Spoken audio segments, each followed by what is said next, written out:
A millennium ago, the world fractured, unleashing monsters from spatial rifts. Humanity's only defense became the Beastmaster's warriors, fighting alongside monster allies.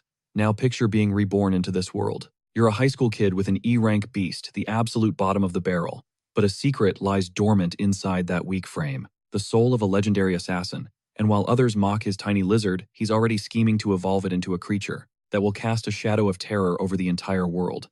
1,000 years passed, spatial tears ripped open across Earth, spewing forth hordes of demonic spirits. Under the glow of a blood-red moon, the age of monsters had dawned. These behemoths began a relentless campaign of destruction across the planet. No human weapon could even scratch them. In just 10 years, Earth's population plummeted to a mere 100 million.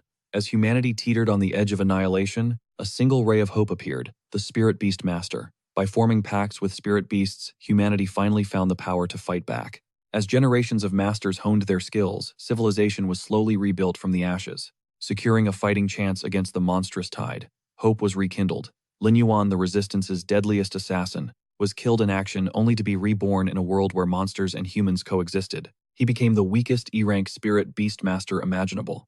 But who said E-rank was his final stop? He was handed a useless-looking black lizard, named Xiao Hailong, who boldly declared it would supervise his growth and ensure he became stronger.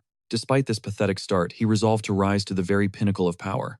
It all began on an ordinary day as the main character flew on a plane. His superiors patched in requesting a routine status update. He glanced at the pile of bodies he'd just created and coolly reported that all targets were neutralized.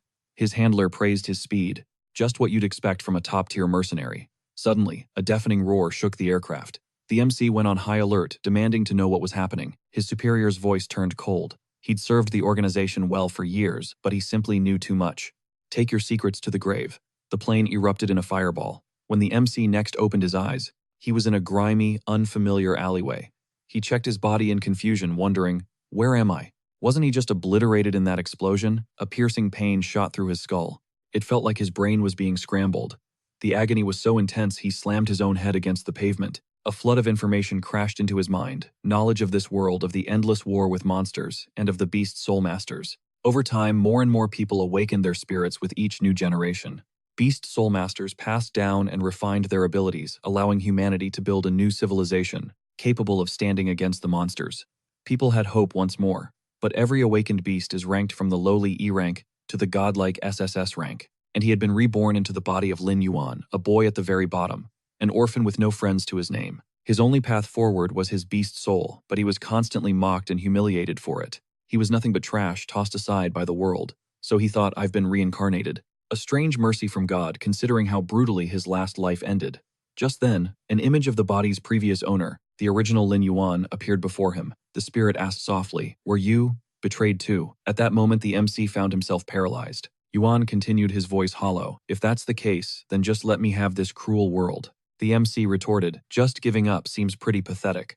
Don't you want revenge? The spirit replied that he was already dead. You're just some loser who stole my body. To which the MC shot back, pathetic doesn't mean weak. Why should we just roll over and let this world dictate our fate? Why can't we rewrite the rules and forge our own path? Yuan asked. Why keep living only to be betrayed and die again? Isn't the pain too much? What hurts, the MC countered, is having no choice. But now I plan to live by my own rules. Lin Yuan touched his forehead. Nice words. But if you stay in this trash body, you'll just end up exactly like me. I'll still try, he declared. I'll prove that even trash can reach the summit. I'll show this world that my fate is in my own hands. Yuan paused. You really are a strange one. He closed his eyes and the MC braced himself, thinking, am I going to die again? But Yuan caused him no harm. The spirit faded away, asking only that he keep his word and get revenge for him. From that day forward, the assassin would carry his name. The MC felt control, returned to his limbs. He stood up, vowing silently, don't worry, I'll keep my promise. But the question remained, how was he supposed to get stronger? The harsh reality of this world is that low-ranking beast owners are relegated to low-paying menial jobs, just barely scraping by.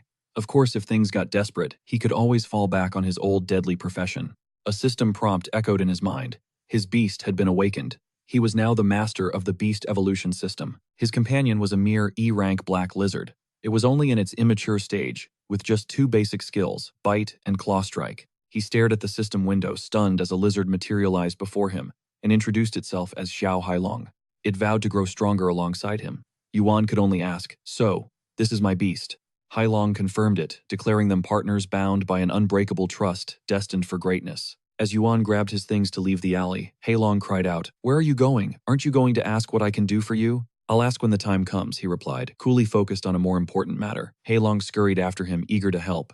"Just say the word and I'll do anything," it pleaded. But just then, Yuan spotted the bully from before cornering his friend Su Muxue. The thug sneered. "Think you can keep running?" Muxue retorted. "What do you want?" He shoved a bouquet at her, demanding she go out with him. She scoffed. "You really think I'm interested in you? I know you have an S-rank beast," he bragged, "but you just awakened it, and I brought a couple of B-rank friends to play."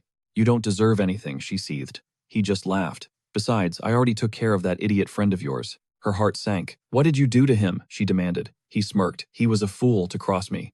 Now it's just us," he leered, "and you have no choice but to say yes." In a flash, a shadow moved. Someone blew past his guard and seized him by the throat. Muxue gasped. It was her friend Lin Yuan. A cold grin spread across his face as he said, "Finally found you." In an instant, all four of his guards lunged at Yuan from behind. But he moved like liquid, using the bully's back as a springboard to leap aside. The thugs turned to face him. Their boss slammed face first onto the pavement and screamed, "Kill him." The hulking brutes advanced threateningly on Lin Yuan. Their bodies began to twist and morph into monstrous beasts, an elephant, a buffalo, a rhino, and a wolf. "So they just look like animals," Yuan mused. "Can I do that?" Hailong reminded him. "Your beast is just an ordinary lizard. Absorbing others grants evolution points," it explained, "and winning a fight earns you a reward chest." Yuan asked, "Do I even need to transform?" Hailong was shocked. "What, you want to fight them in your human body? That's insane. They'll kill you in one hit." But Yuan calmly replied, "If I transform, I'll die even faster." In his past life, he was an assassin. Meanwhile, the bully raged. "What are you all waiting for? Get him," he commanded. A massive wolf pounced on Yuan, its claws aiming to kill. The bully laughed maniacally. "We'll tear you to pieces," he shrieked. But that wasn't going to happen. Yuan vaulted onto the beast's back, grabbed its head, and snapped its neck. He landed lightly on his feet. Muxue was speechless. He defeated a B-rank beast with his bare hands. He was so strong. Good, Yuan thought to himself. My skills haven't faded, even if this body is much weaker. Hailong cheered. "You defeated the beast." A system notification popped up. "You've received a black iron chest. Chests can hold amazing items like super equipment or skill points," Hailong said. Lin Yuan immediately chose to open it. Seeing the reward, Hailong shouted with joy, a random skill book. It could be anything from rank E to A. The chance for an A rank is only 1%. As he used the book, Yuan just hoped it wasn't the lowest rank. Of course, he hit the jackpot. An A rank skill, Daylight. Hailong gasped. "That will activate your beast soul. It can emit a white light hot enough to melt steel. Its max temperature hits 100,000 degrees Celsius. The skill fused with his body instantly." "You're one lucky guy," the lizard marveled. "Seriously, we should buy a lottery ticket." But Hailong pointed to the other beasts.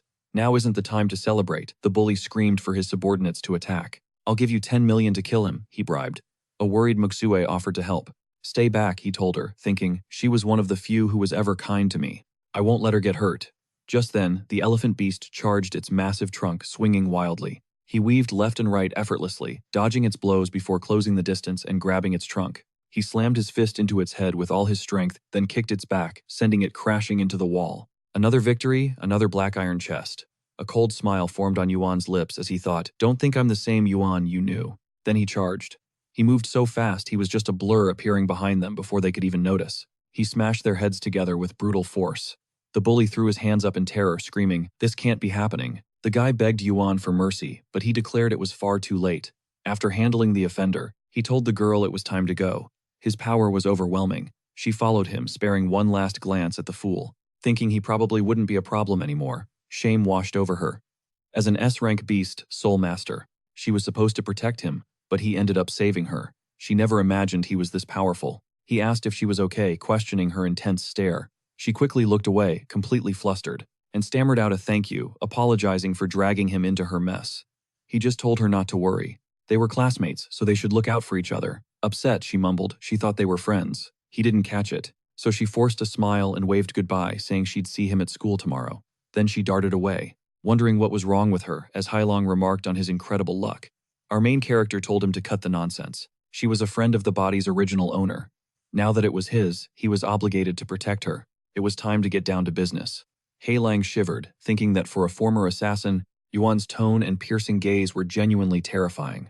The moment Yuan got home, he activated his beast soul and transformed into a tiny lizard. Hailong barely stifled a laugh, mocking that in the monster world. He was a light snack at best.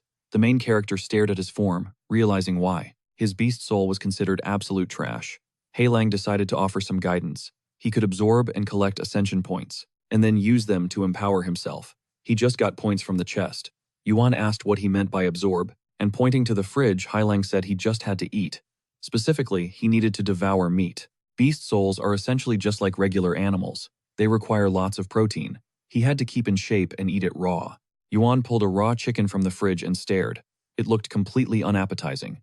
Heilang urged him to eat up, promising he'd get stronger instantly.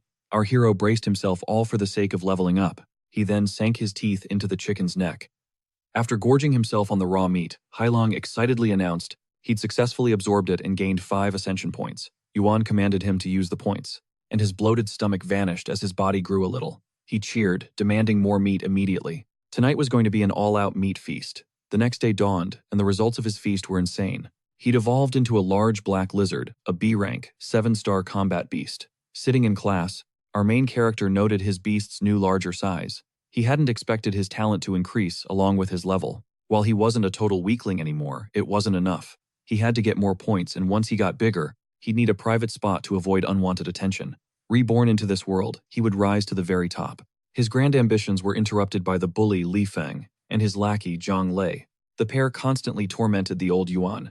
He shot them, an annoyed look, wondering why they were such clowns. With them was Wu Muxuan, the user of one of the school's 2 S-rank beast souls. The 2 bullies shouted at Yuan, asking how many times they had to tell him.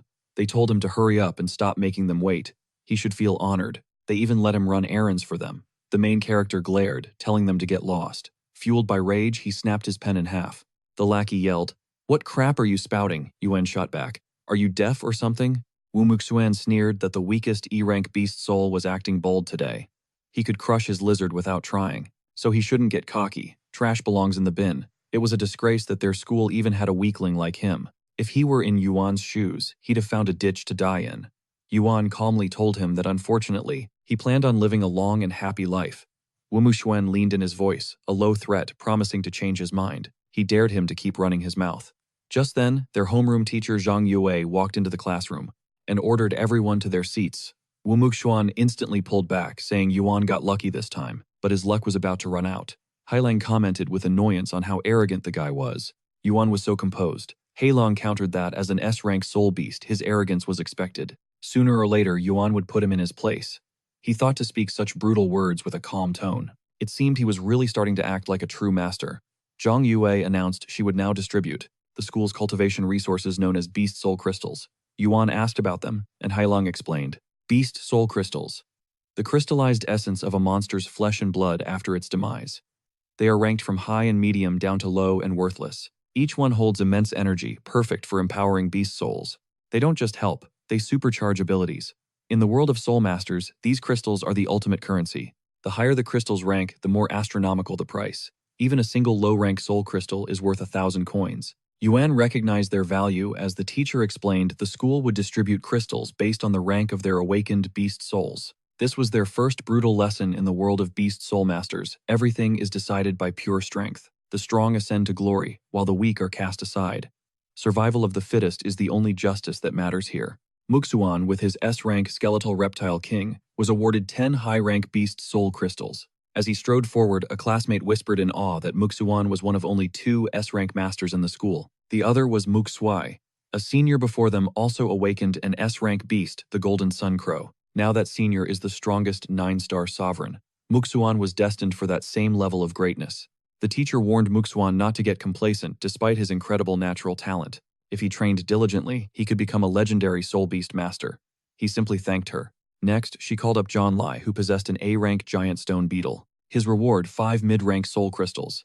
After him came Lifeng with his A-rank hurricane demon wolf. He received 5 low-rank soul crystals. And finally, it was Yuan's turn. Yuan received 5 crystals of the absolute lowest rank. A wave of mockery erupted from the class. Muxuan sneered. With an E-rank talent, is he trying to break the school record for failure? With such a useless beast soul, he'll never be a master. He should just go build walls for a living. Just spare yourself the shame. Yuan quietly took his stones, as the teacher encouraged him to just try his best. But Muxuan wasn't finished sneering that the worthless crystals barely worth 1,000 coins were basically a bag of radiation. It's completely useless for cultivation. I wouldn't even take that trash for free. But Hailang's voice echoed in Yuan's mind. It's perfect for you. These low-rank crystals are formed when monsters are hit by nuclear weapons. Their flesh and blood become contaminated with nuclear radiation after death. This holds a unique energy your devouring ability can absorb. For you, this is a priceless treasure. Muxuan kept laughing, completely oblivious. Just then, Zhongyue offered him a high-ranking beast soul crystal of her own. He thanked her, then asked the unthinkable. Could I trade this high-rank crystal for more of the lowest-rank ones? She stared in shock. Do you hear yourself right now? I know you want to get stronger, but you can't feed your soul beast a diet of that harmful junk. Yuan ignored her plea. Muxuan glared at him annoyed. How could someone with such a pathetic talent earn the teacher's favor? Yuan accepted the high-grade crystal she offered. Heilang advised him. A high-grade crystal is worth 10,000 coins. A low-grade one is only 100. You could get 100 low-grade crystals for it, but no one carries that many around. Go to the Soul Beast Palace after school. You can make the exchange there. Yuan silently agreed. Just then, Muxue approached him. What are you up to? I need to walk home with you. There's something important I have to tell you. He nodded. She smiled. I just heard from the principal. That guy who was harassing me, he dropped out of school. Isn't that great? Meanwhile, Muxuan's cronies gawked from afar. Wait, isn't that the school goddess? Do they actually know each other? Why would she, with her S-rank nine-tailed snowfox, hang out with a bottom-tier loser like him? Muxuan's eyes narrowed. Why was this guy so lucky? Despite having the weakest soul, both the teacher and Muxue treated him so well. He just couldn't understand it. As evening fell and classes ended, Yuan prepared to leave, but his path was blocked by Muxuan and his crew. He snarled, What kind of love potion did you give the teacher? And what dirty trick did you use to get close to Muxue? He then confessed, I was the one who set up that rich kid to corner her. My plan was to swoop in and be the hero. But then, the idiot just dropped out and disappeared. It all clicked for Yuan. So Muxuan was the snake who had been ruining his reputation from the shadows. Muxuan spat. A beauty like Muxue belongs with a genius like me. You're just a worthless nobody. Why does she even look at you? He grabbed Yuan by the collar, his voice a low threat. Stay away from her. He had to get out of there before anyone saw him. Our main character was getting sick of this drama, but starting a fight at school would mean serious trouble. The teacher was good to him, and he didn't want to drag her into this mess. He looked the guy in the eye and refused flat out. The bully snarled that for an arrogant punk like him, he'd do him a little favor. He'd open Muxue's eyes and show her that he was nothing but trash, but he didn't want her to see him as someone who picks on the weak. So they made a deal. If our hero passes the beast trial, the bully eats a bag of low-grade crystals. But if he fails, he has to vanish for good. Yuan knew this was a high-stakes gamble. Could he really pull this off alone? Muxuan shot back. Why would I be scared to bet against trash like you? A smirk spread across our MC's face as he accepted the challenge. He then left the school grounds where Muxue was already waiting. She immediately pointed out that he was late. He kept it vague, just saying something came up before asking why she called him over. She smiled, saying it was no big deal. Since she has an S-rank beast soul, the school hooked her up with 10 high-quality crystals, and she wanted to split them with him. She'd heard he only got low-rank stones because of his E-rank beast soul. She said back in that fight when he protected her, he was so cool. His power was easily on par with a B-ranker. If he just keeps training hard, he's guaranteed to evolve. How could they possibly give him only low-grade crystals? He appreciated her concern but turned her down. That's when she told him what she heard. The beast trial is brutally difficult. Even some B-rankers end up failing. She insisted she didn't need so many crystals and that he should absorb them. It would give him a massive boost for the trial. He asked if she wasn't worried. If she gave him half her crystals, what if she couldn't pass the trial herself? She told him not to underestimate her. She possessed the nine-tailed snow fox beast soul. She could ace the trial without any crystals. So he proposed a counteroffer. He couldn't explain why, but if they both managed to pass the test, then he would accept her crystals. She was thrilled and immediately agreed. But he added if he failed the trial. It would be a total waste of her resources, so he had to prepare properly. She just gave him a knowing smile. He thought to himself that when trial day comes, she's going to be absolutely floored by his real strength. After they parted ways, Heilang teased him that she was clearly into him. Yuan shut it down and told him to head to the Beast Soul Palace. When they arrived and stepped inside, Heilang gazed around, noting the palace was exclusively for Beast Soul Masters. This was the very stage for the Beast trial. But he didn't care about the sights. He just wanted to exchange the crystals. He walked straight to the appraiser and asked to trade them for a batch of low-quality crystals. The man was stunned. This was likely the first time he'd ever seen someone trade premium crystals for garbage. He was handed a bag with 100 low-quality crystals for a 500 coin fee. The main character paid and walked out. Heilang had to ask, was he completely insane? He just replied that there's a thin line between a genius and a madman. He went to a deserted warehouse outside the city, the perfect place for his beast to grow undisturbed. It had already grown significantly since their last encounter, and was in its prime growth stage. He glanced down at the crystal. Hailang's system noted a successful absorption of nuclear radiation, granting him 1,000 evolution points. Yuan was floored. One chicken offered a paltry 5 points, but a single low-grade crystal gave a whopping 1,000. This meant the 100 stones in his bag were worth a massive 100,000 evolution points. Each level was split into 9 stars. His beast was currently at the 7-star rank. The progression went from Battle Beast to Beast General, then Beast Master, and finally to Lord and Emperor. With a beast this powerful, the upcoming beast trial would be a complete cakewalk. A week later, all the students gathered at the Beast Soul Palace. The air was tense as they nervously talked amongst themselves. They weighed their chances of passing the trial, comparing the ranks and levels of all their different battle beasts. One student fretted over his 4-star B-rank beast, while another looked on jealously with his meager 2-star D rank. The anxiety was palpable. With such fierce competition, only those with S-rank beasts had a real shot at getting in. They were all aiming for the top school's Dungeon Beast University, or Mo City University. And of course, the bullies were there too. Muxuan swaggered over to Yuan, sneering if the crystal from teacher Zhang Yu helped his pathetic lizard. He mocked if it even broke through to the first level of a battle beast. Yuan simply turned and asked, "Are you ready?" Muxuan proudly boasted that his beast had already hit the 8-star battle beast level. The test would be a piece of cake. "That's not what I asked," our MC interrupted. "I asked if you're ready to eat that bag of low-grade crystals." The crowd was shocked into silence. Was this guy out of his mind? Mu Xuan was an 8-star powerhouse. Mu Xuan was about to clap back, but teacher Zhang Yu appeared right on cue as always. He announced that the exam was about to start. They were to grab their IDs and tickets, then enter the palace single file. As Yuan walked away, Mu Xuan seethed, promising he'd get what was coming to him after the test. The minutes ticked by, and then it was Yuan's turn. He ascended to the 3rd floor where a special chair awaited, and the teacher instructed him to prepare. "You awakened an E-rank soul?" he asked. Yuan confirmed it, and the teacher, already sure he'd fail, just patted his shoulder and wished him luck. Our main character took a seat on the chair as a helmet was lowered onto his head.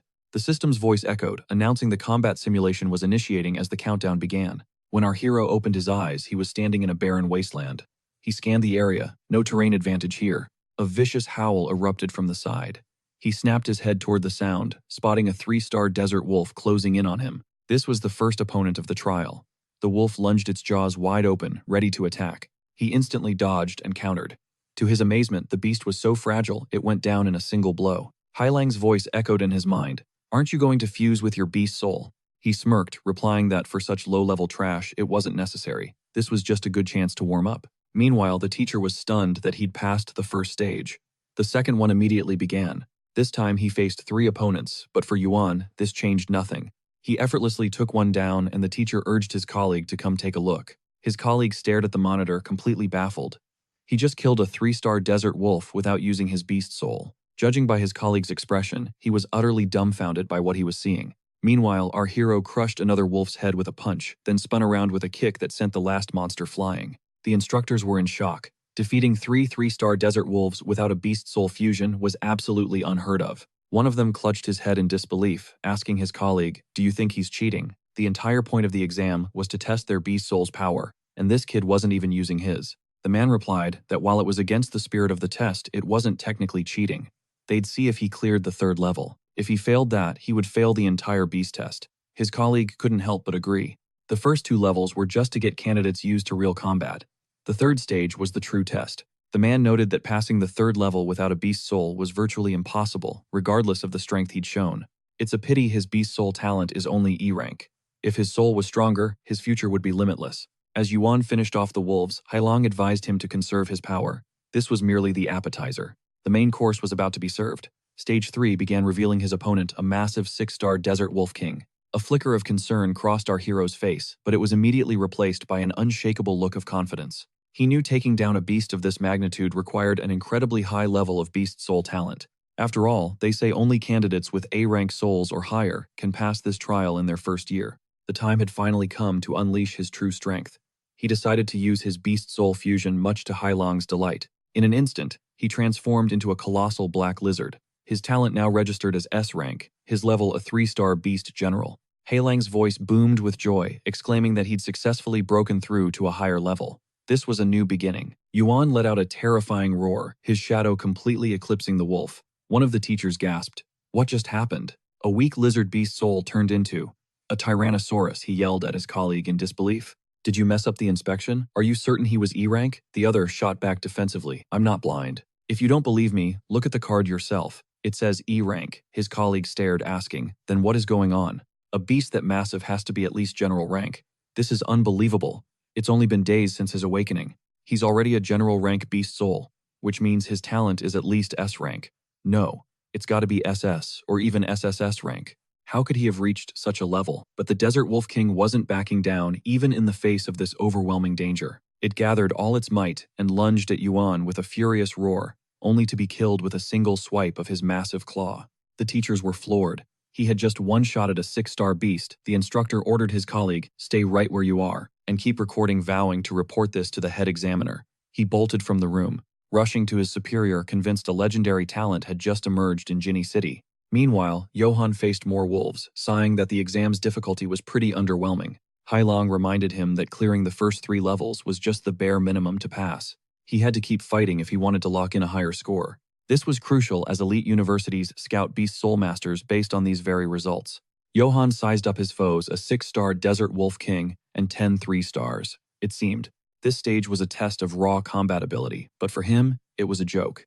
He unleashed a mighty roar, freezing the wolves in place before pouncing, crushing them all beneath his paws. With the mobs cleared, he growled, how many more levels are there? Just then, the head examiner, Zhao Shan, stormed into the observation room, annoyed.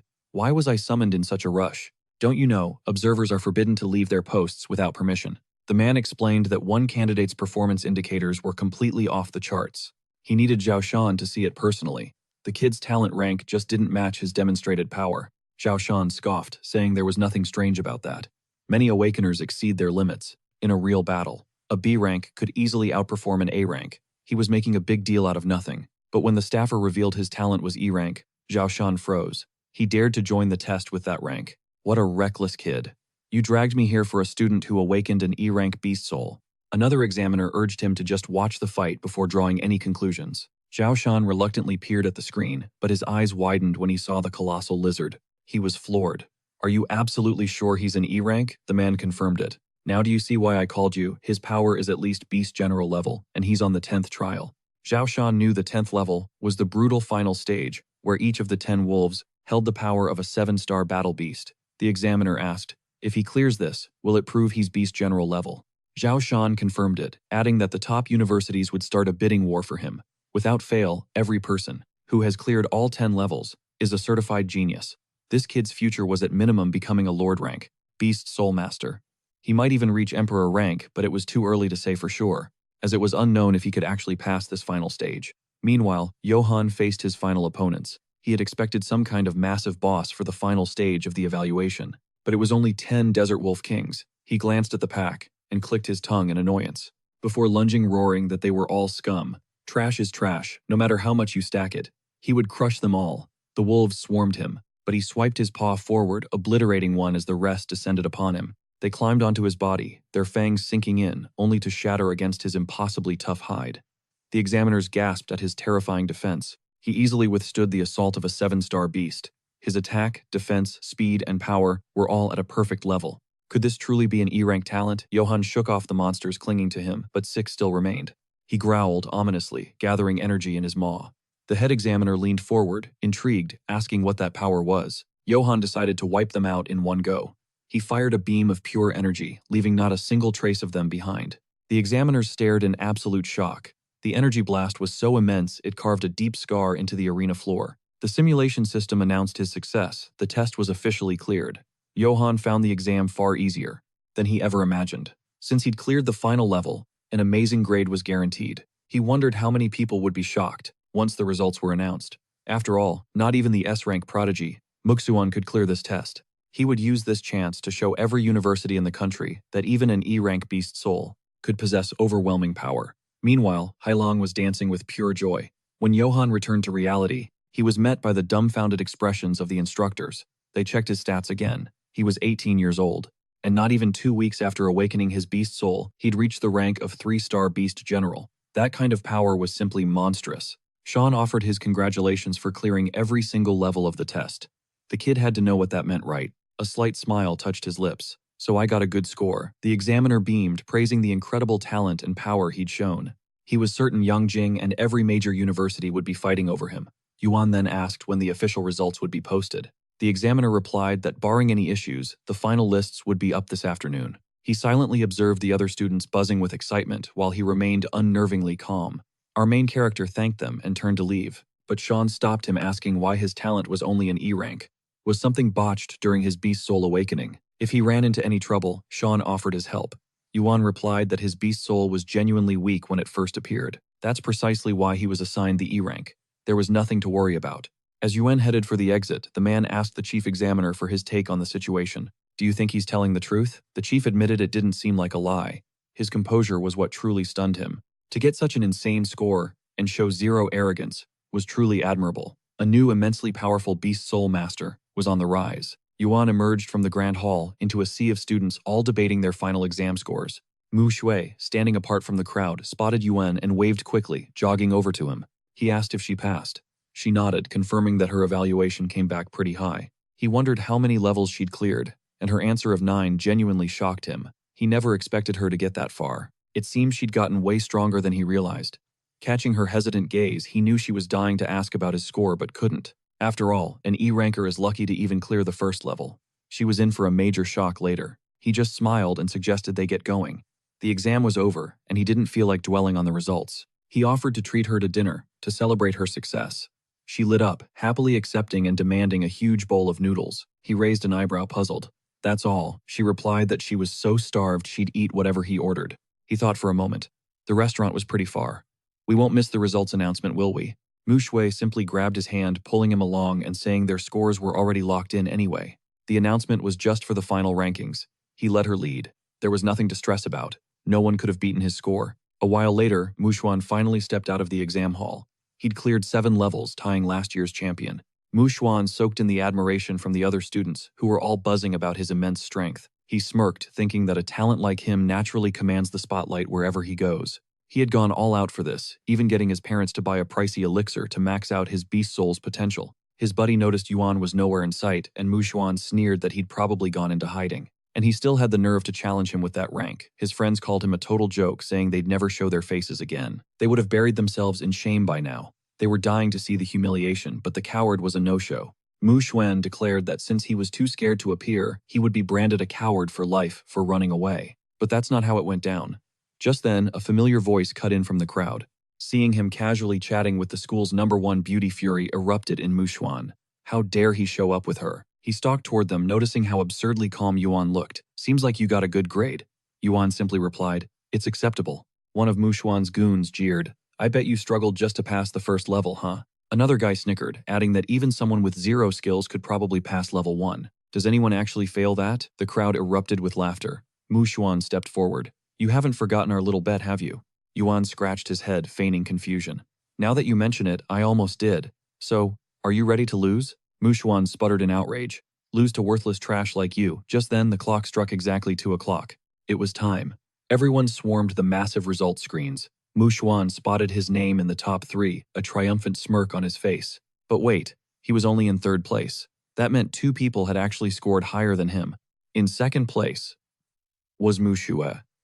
He was stunned that she had actually cleared the 9th level. He never imagined her potential surpassed his own. But if she cleared 9 levels and was still only 2nd, then who was the monster that took 1st place? His eyes shot to the top of the list and froze. It was Yuan's name. Cold dread washed over him. How was this possible? How could a measly E rank with a garbage beast soul clear 10 levels? Whispers erupted among the students. Who was this guy? Clearing all 10 levels. He was an absolute monster. No one saw this coming. Not even the S-rank soul holders were expected to achieve a perfect score. Even Mu Shui, who nearly aced the test, fumbled at the final stage. But that's not what had the students buzzing. It was the epic fall of the arrogant Mu Xuan, who after all his boasting only managed to secure 3rd place. A total public disgrace. Hearing their jeers, Mu Xuan hid his face in shame as Yuan declared that he had lost. Wasn't it time he honored their bet? Would he eat that bag of low-grade crystals dry, or perhaps with some seasoning? In that instant, every student looked at him with pure admiration. No one would dare mess with him again. Mu Shui was thrilled. Now it all made sense why he wasn't shocked by her results. The real question was, how did he do it? Unable to swallow his defeat, Mu Xuan roared that it was impossible. How could an E-rank piece of trash get a score like that? He must have cheated. The accusation sent a shockwave of confusion and outrage through the students. They were baffled. Was it true? How could anyone possibly cheat on an exam like this? Could the number one student have deceived everyone? A shadow crossed Yuan's face as he confronted Muxuan. Did he truly believe he'd resort to cheating? Muxuan fired back that as an E-ranker, how else could he have possibly passed? Doubt rippled through the crowd. The weakest beast soul clearing 10 levels, maybe he really did cheat. But some were skeptical as the combat simulation completely forbids the use of any external items. That meant cheating was impossible. Noticing the rising tension, Yuan directly addressed his accuser. Whoever said an E-rank beast soul couldn't pass this exam, the official rulebooks certainly don't. He sneered, telling him not to get arrogant. He was filing a formal complaint with the Beast Soul Palace Court. He would expose the disgusting methods Yuan had used. Yuan didn't know what court that was, so Hailong quickly explained. If candidates dispute their test results, they can appeal to the Beast Soul Palace Court for a review. But hearings over another person's score were almost unheard of. Yuan simply replied that he could do as he pleased. But if Yuan is proven innocent, the terms of their bet still stand. Muxuan shot back that he possessed an S-ranked soul and was simply incapable of losing. Suddenly, the chief examiner arrived, his presence silencing the entire hall. His beast soul's aura radiated immense power. Hailong confirmed what they all suspected: he was a lord-ranked master. His spiritual pressure was overwhelming. Whispers immediately spread that his great fierce bear soul had reached the 7-star lord level, making him an unbelievably powerful master. Such a legend from Genhai had personally come to be their examiner. Shanhai's voice boomed. I heard someone wishes to file a suit. Who is it? Muxuan immediately stepped forward, declaring his intent to file that lawsuit. He claimed the evaluation of student Lin Yuan's result was baseless, pointing a finger straight at him. He yelled that Yuan was a weakling who somehow cleared 10 levels, which was completely abnormal. Therefore, he demanded a reasonable explanation from the Beast Soul Palace. Shanhai calmly replied that he had personally witnessed Yuan's exam from start to finish. He had detected nothing unusual. Or are you implying he asked that I helped him cheat? Muxuan confidently stated he was the pride of Genhai, and he would never dare doubt him. But the beast soul Yuan awakened was rated as an E-rank talent. Everyone in the room understood what that meant. How could he possibly clear 10 levels with such a soul? He suggested the examiner release the video of Yuan's fight to prove it to the public. The students murmured in agreement, but Shanhai refused, stating he could not agree to the demand. Per the regulations of the Beast Soul, palace examiners cannot disclose candidate information except in special cases. But Muxuan had a backup plan. He said if the video can't be shown, there's another way to prove the result's authenticity. They could hold a public duel, and if Yuan wins, he'll prove his genuine strength. But if he loses, it's undeniable proof that his score was obtained by fraud. The students sided with Muxuan. Muxuai defended her friend, calling him despicable. He was twisting the situation just to humiliate him. Yuan stopped her, saying it was fine. Hailong knew his motive was obvious. He wanted a chance to fight him and prove to everyone he was a loser. Yuan just smiled, saying this was perfect timing. They would settle the score right now. Muxuan turned to Examiner Zhao and asked for his permission. Challenging someone in the Beast Soul Palace was forbidden. He knew the rules well, but the decision rested on the challenged. Now every eye was on Yuan, wondering if he would accept. He was trapped by the sheer tension. Refusing now would brand him as a cheater. Muxuan, grinning smugly, asked if he would accept.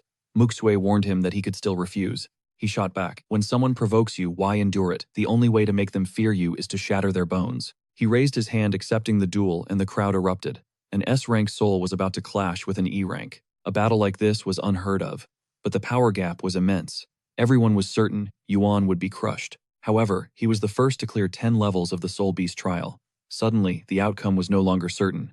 Shanhei spoke up, declaring this fight completely unnecessary. They were both the pride of Genhai City, ranked first and third. There was no need for a deathmatch over something so trivial. He repeated that he had personally verified the exam. There was absolutely no cheating. Muxuan glared, annoyed. Why was everyone defending Yuan? Was he really so special they'd cover for him? He refused to back down, demanding the examiner witness their fight. He vowed to tear Yuan to pieces. Shanhei sighed heavily. In that case, the duel would be in the Beast Soul Arena. All who wished to watch could come. It seemed everyone wanted to see this showdown, and the entire arena was completely packed. The two fighters entered the ring. The examiner announced that if both sides were ready, the battle would commence. But first he laid out the rules. This was just a spar. They could go all out, but killing was forbidden. The match would end the moment one side yielded. Using any outside items during the duel was prohibited. Break any of the rules, and it would be considered an automatic defeat. He asked if they understood. They both confirmed. Muxuan then sneered, telling his opponent that all of this was his own fault. Yuan retorted that he hadn't expected such a fuss just to avoid their bet. If you beg for mercy now, he said, I might spare you from having to eat those inferior crystals. Besides, giving them to you would be a waste. Enraged, Muxuan screamed "Da" and merged with his beast. He transformed into a colossal skeletal reptile king. The audience gasped. This was the power of an S-rank talent. The third-ranked genius attacked immediately, lashing out with his tail, but Yuan leaped back, dodging the blow. Muxuan snarled with contempt. "Are you too scared to merge with your beast soul?" The audience also found it strange. If he could beat an S-rank, it would prove he didn't cheat. Muxue worried, recalling Yuan's soul was a tiny E-rank lizard. She was unsure how he cleared 10 levels, but resolved to act if Muxuan tried to seriously injure him. Noticing the worry on her face, Hailang drifted closer to her. He told her not to worry. Yuan would not lose to a guy like that. Meanwhile, Yuan smirked. "Since you're so eager to see my fusion," he said, "I'll satisfy your desire." Instantly, he activated the fusion. His body rose as torrents of energy spiraled wildly around him. He morphed into an enormous lizard, leaving everyone completely stunned by the sight. Even Muxuan was in disbelief. He had an E-rank soul. How could he become so powerful so quickly? Yuan gave him a menacing glare and swung a massive paw, roaring. Who said an E-rank is weaker than an S-rank? Muxuan looked up, just as the protagonist unleashed a devastating shockwave right at him. Leaping back, Muxuan thought, "Damn, that claw would have crippled me. This is a beast soul general's strength. Impossible. To reach this level in days, before he could process it, another paw descended upon him. His mind screamed, "Crap, I can't dodge." He then roared, "How can I, the skeletal reptile king, lose to E-rank scum?" He swung his own claw in defiance, but the protagonist caught his paw mid-swing. Yuan said, not expecting him to dare fight back. Muxuan shouted, "What the hell are you trying to do?" The protagonist threw him over his shoulder, slamming him into the ground and roaring, "What do you think?" Muxuan was sent flying. Then Yuan began swinging him around, smashing him into the ground with more force each time. In that moment, the entire crowd was shouting, "Yuan is destroying Muxuan. Is this his true strength?" It finally dawned on them. Examiner Shanhe wasn't shielding Yuan.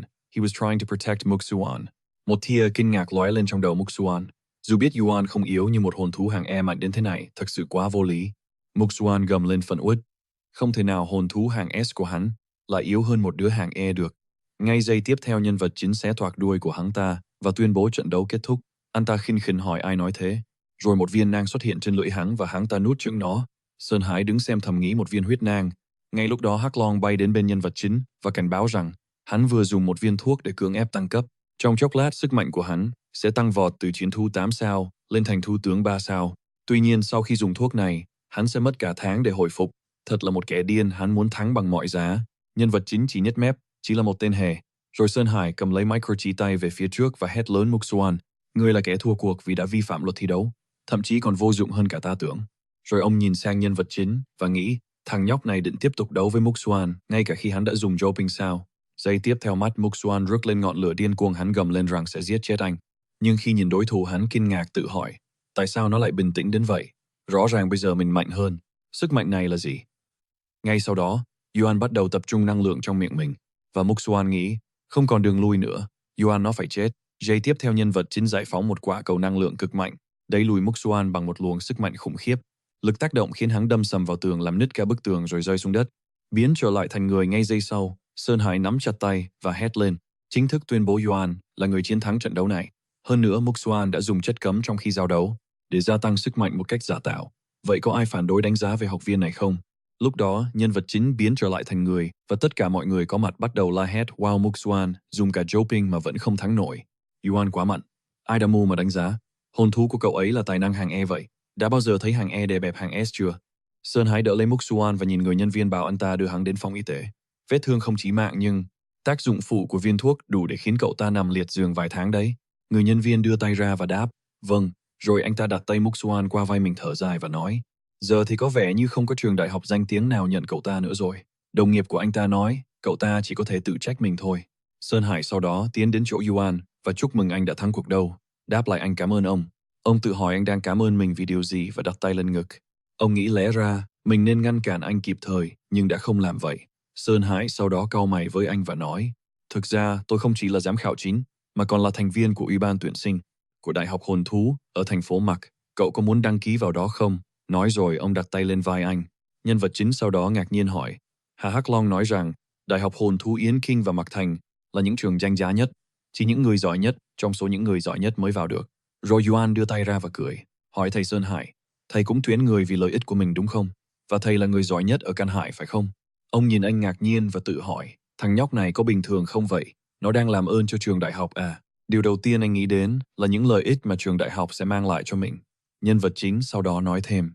Một học viện hàng đầu như vậy chắc hẳn phải có những điều kiện đặc biệt. Ông ta hét lại cha.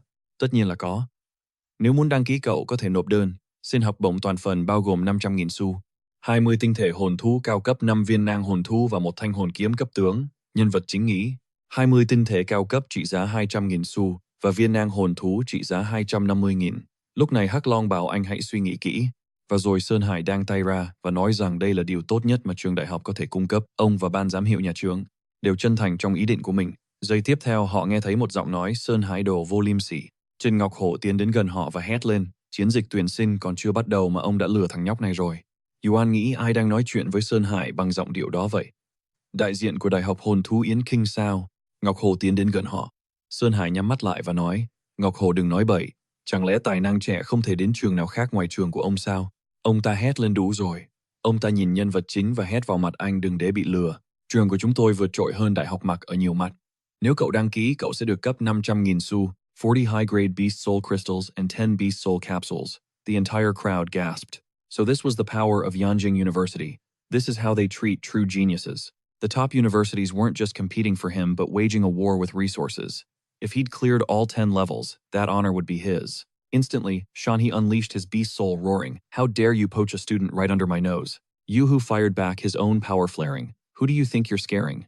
As their immense energies began to collide, the protagonist thought, so this is the power of a Lord-rank beast soul. He clenched his fists, absorbing the incredible scene. Then Ding Lushan stepped forward, his own beast soul erupting as he asked, "What is all this commotion?" Our hero's eyes locked onto him, realizing he had suppressed the auras of both the fierce bear and the void tiger. Could this man truly be stronger than both Shanhee and Yoo-hoo Lushan? Then made his pitch. "Young man, come to our Sichuan Beast University.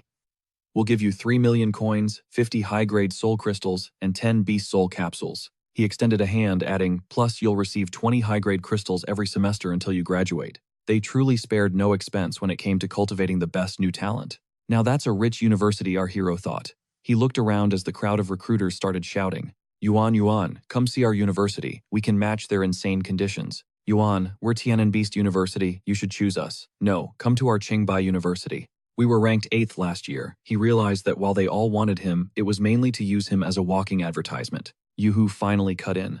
"Enough of this circus. Yuan, what do you say?" He bowed deeply. "I am grateful to you all, but I'm very sorry. Other than Yanjing Beast University and Mo City's Beast University, I'm not considering any other schools." Lushan simply adjusted his hat. "If you change your mind, you know who to call." He nodded. "Of course. If my plans change, I'll contact you." The final two men yelled for him to choose. He slammed his fist into his palm, declaring, "I will announce my decision before admissions begin." "Sean," he grunted, "fine, I will wait." Yoo-hoo added, "Think it over carefully." He simply replied, "I will." As the university reps stormed toward the exit, they immediately started bickering again. "You tried to steal him from me. Don't be shameless. Who stole who? You want to fight? Then let's go. I'm not afraid of you." As they argued, Hailang's voice chimed in. "Congratulations, the system just rated your beast soul as general rank, earning you a silver chest. You should open it quick and see what's inside. It's your very first silver chest." The main character thought for a moment. Just then, Muxui approached him. "Hey," she called out, "you're so cool. You're the city's #1 now, and all the top universities are fighting just for you." She smiled warmly. "So which one are you going to choose in the end? You've earned their favor with your skill and your scores. I think you should choose either Yanjing or Mo City's university." "Don't you want to go to the same school I do?" he replied. "That would be awesome. You could take care of me. But I need to think about it." She then added, "Objectively speaking, Yanjing is stronger, but I'm going to choose the university in Mo City." "Why?" he asked. She looked away. "Because there are people in Yanjing that I don't want to see." He knew he'd touched a sensitive topic. Later that day, back in Yuan's house, Heilang flew around him excitedly. 10,000 evolution points, and you got a general rank weapon, a flame claw. He stared at the item's description in shock. When attacking, an enemy flames erupt from the claws, dealing additional damage. Our protagonist summoned the weapon to his hand, shouting, "Not bad." Then Heilang crossed his arms and yelled, "What do you mean, not bad? This thing is insane. Weapons are ranked War Beast, General Beastmaster, Lord, and Emperor. A weapon of this rank is worth hundreds of thousands." He was stunned. "It's that expensive." "That's still considered cheap," he shouted. "Anything above Beastmaster rank can be worth tens of millions. If our luck holds, we're going to be crazy rich." Our hero's gaze became determined. "I have to reach Lord rank as soon as I possibly can." Then Hailong asked, By the way, what are your thoughts on the universities? He shot back. What information do you have? Yanjing University raises powerful masters, he replied. But Mo City's university raises absolute monsters. Besides, I think you'll fit right in there. Why is that? He asked. Highline grinned. Because they put military might above everything else. In this world, power is everything. Society is built on 3 legendary ranks: Hidden Dragon, Beastmaster, and Beast God. Your rank dictates your resources, your entire life. While Yanjing University nurtures the elite, Mo University is a brutal coliseum. Our main character was stunned. A coliseum. He realized, if one person could truly be worth more than millions, a fire ignited in him. He declared his choice, Beast University, in Mo City. A thought burned in his mind. Why can't that be me? Later, at an office in Shanghai, Yuhu burst into the room. Shanghai. His colleague simply smirked, asking what the fuss was. Yuan already applied to our school. You have no chance, Shanghai retorted. Don't get ahead of yourself. I respect the kid's choice. Muk Shui was also admitted there, Yuhu added. Shanghai's eyes widened. You know her? He asked. More than know her, Yuhu warned, his tone serious. When she gets to campus, look after her. Her background isn't simple. Shanghai's mind flashed back to our protagonist's earnest question. Teacher, when can I get my scholarship? He'd replied that it was normally after enrollment, but he could submit an advance application, and the funds would arrive soon. He then glanced at Yuhu. What about her? Does she need an advance too? Yuhu shook his head. No need, hers is on the regular schedule. Shanghai murmured thoughtfully. Right, she seems much better off than Yuan. Yuhu crossed his arms, his expression firm. I can't go into the details. Just look after her. 3 days later, Yuan arrived at the building. Amazed the scholarship had arrived so fast. A massive grant, 500,000 coins, 20 high-grade crystals, 5 beast soul capsules, and a general rank weapon, the Blackthorn armor. Heilang, his spirit guide, explained how the armor would fortify his scales and sprout defensive spikes along his spine for protection. The university really values you, Heilang noted. But Yuan simply frowned, thinking it wasn't the gear that mattered, but the 500,000 coin subsidy. With that, he could get 5,000 low-grade crystals and 5 million evolution points. The worker at the supply depot immediately asked if he wanted to exchange for low-grade crystals. Again, how much this time? Yuan replied flatly. 500,000. The worker choked. What? A little later, the stunned worker stood by a truck packed with bags. It's all loaded, he confirmed. Yuan waved his thanks from the window. You're welcome, the worker called back as the truck pulled away. Watching the truck disappear, the worker muttered, is he feeding pigs with that stuff? Later, at Yuan's home, he sat cross-legged amidst a mountain of crystal bags. He said it was too risky to tell the driver the address of the secret warehouse, so he brought it all home. How long can I maintain the fusion state? To absorb all this, Heilang offered a solution, then stay here and absorb it as a human. Yuan was floored. That's possible. Don't you have to fuse with a beast's soul to absorb energy? He asked. For most people, yes, Heilang confirmed. But you have the system. It lets you absorb them in human form. Yuan yelled. Why didn't you tell me earlier? The absorption rate is a little slower, Heilang admitted, but compared to the enormous energy cost of your beast form, this is the best option. He flew aside as Yuan began to concentrate, gripping a crystal tightly in his palm. Seconds later, Heilang cheered. Congratulations. You've absorbed the crystal's energy and gained over 1,000 evolution points. Yuan checked the clock, his mind racing. 15 minutes. It's slower than my beast form for sure. I have to speed this up to absorb all 500,000 crystals. That's about 84 a day. As night descended, Yuan kept at it, relentlessly absorbing energy while Heilang watched. Noticing a change. Your body is mutating from the radiation, he observed. You're becoming resistant to it. Yuan stared in shock. I'm immune to radiation, he asked. Heilang confirmed that, with this ability, he was immune to any concentration of it. A realization dawned on Yuan. They used nukes to destroy monsters in so many places. My body won't be affected by those contaminated restricted zones anymore. This is perfect. He clenched his fist, eyes blazing with resolve. 2 months left, I will absorb every last crystal and level up my strength as fast as possible, Heilang cheered. That's the spirit. Meanwhile, in the Beast University conference hall, of Mo City director Wang Ting surveyed the room. Everyone has worked incredibly hard these past few days. As of now, student recruitment for our university has officially been completed. Tapping a datapad, he added with a smile. This year's crop of freshmen is even more impressive than ever before. And it wasn't just their university. Prestigious schools everywhere had recruited some insane talent, true geniuses, but waiting for them to ripen. That's a lifetime. By then, he feared he'd already be retired. So he pitched his concerns to the other university directors, leading to a bold decision, a national freshman competition, to discover which of these prodigies is the true monster. A murmur went through the room. A tournament was a brilliant idea. It would pit the best from every university against one another in a glorious clash. A great way to teach students, there's always a bigger fish. But isn't this a waste of time for freshmen? Wang Ting cut in, stating the decision was already final. Participation was open to everyone. He just needed a roster from them. Meng Chang'an then asked director Wang Ting about the team size. He answered roughly 12, 10 main fighters and 2 substitutes. The man then argued that, in his view, it was better to just pick from the Qianlong rankings. But that was a flawed approach. New students could also challenge their way onto one of the 3 lists. Wang Ting explained that if they only used the Qianlong list, they'd overlook key talent as it only measures raw combat power. He used Songlin as a prime example, the champion of Mo City.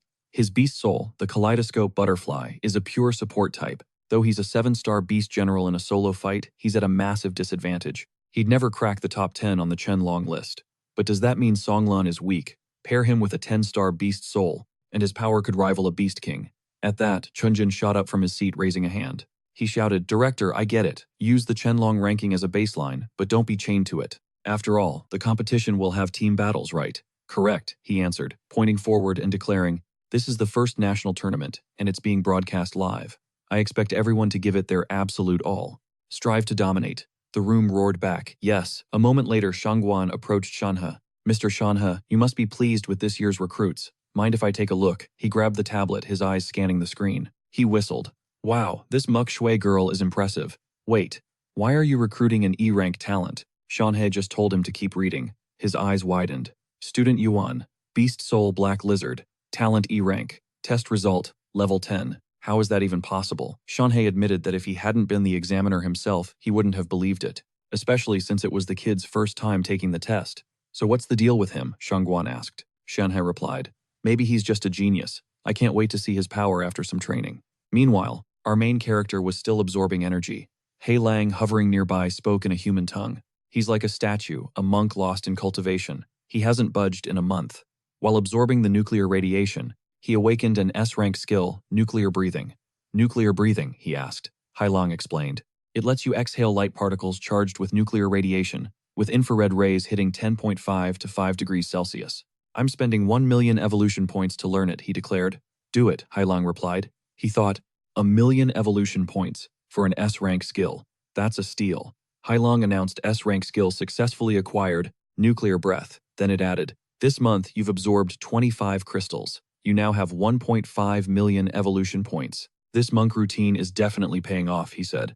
"Now let's see how far these points can take my level. Spend 500,000 evolution points on body enhancement." Just then, Hai Lang thought happily, for a monster, the eyes are everything. "Got it," he said. Then the protagonist pointed a commanding finger and declared, "Boost scale armor hardness for 200,000, sharpen my claws for another 200,000, and reinforce the nuclear reactor's power for 300,000. He then stared intently at the system window while Hai Lang put its paws on its hips, shouting, "You're now top tier among beast generals. Just a little further, and you'll reach the king rank." He sighed, saying he thought 1.5 million points would be enough to break through to king in one shot. But in the end, he only managed to leap from a 3-star to a 7-star. "Maybe I was just too greedy," he mused. Just then, Hai Lang zipped over to the bag, reminding him they still had 25 crystals left. "If you absorb all of these, you could get at least 2.5 million more evolution points." He wondered if even that would be enough to shatter the barrier to beast king level in one shot. He never expected leveling up from the general rank would cost millions. He figured the higher the rank, the more insane the cost would be. Hai Lang then crossed its paws, shouting, "Hey, even if it's not enough, he could swap out the high-grade crystals for cheap ones." "Yes," he exclaimed. The goal was to finish before the Beast King training started. With a flick, he sent the crystal forward. A month later at a train station, Mu Shui waved frantically, yelling, "Yuan He." He saw them and turned to teacher Shanhe. Just why is he here? He claims to be back in town for business, and was apparently on his way to get them, to escort them to the university. "We should go." "Yuan," he simply replied, "Okay." Soon they were on the train, and Mu Shui sized up our protagonist. "So, where were you for 2 months? You ghosted all my messages." He shot back, "I was training completely off-grid. I figured you were doing the same." She grinned. "Of course I not only hit general rank, but I'm already a 3-star. Her fists tightened. 2 months ago you were a 3-star general, and now you're even stronger. It feels like no matter how hard I work, I can't catch up." He noticed her aura was incredibly powerful. Her level had clearly skyrocketed. Just then Shanhe announced, "We're here. Let's head inside." He stepped into their compartment, and Mu Shui followed her eyes wide.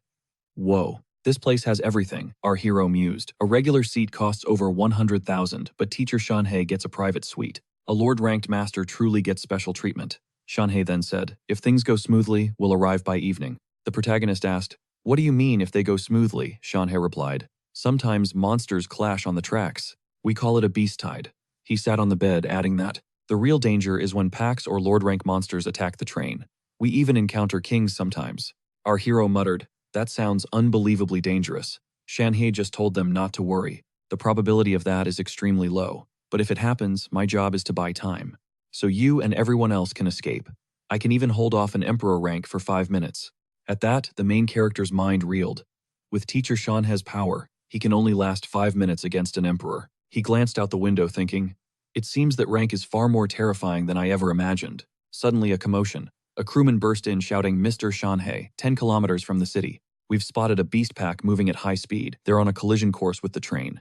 Impact in 10 minutes. The man desperately grabbed Shanhei's clothes. The teacher asked, how big is the tide? He stammered 3 beast kings, over 50 generals, and about 300 battle beasts.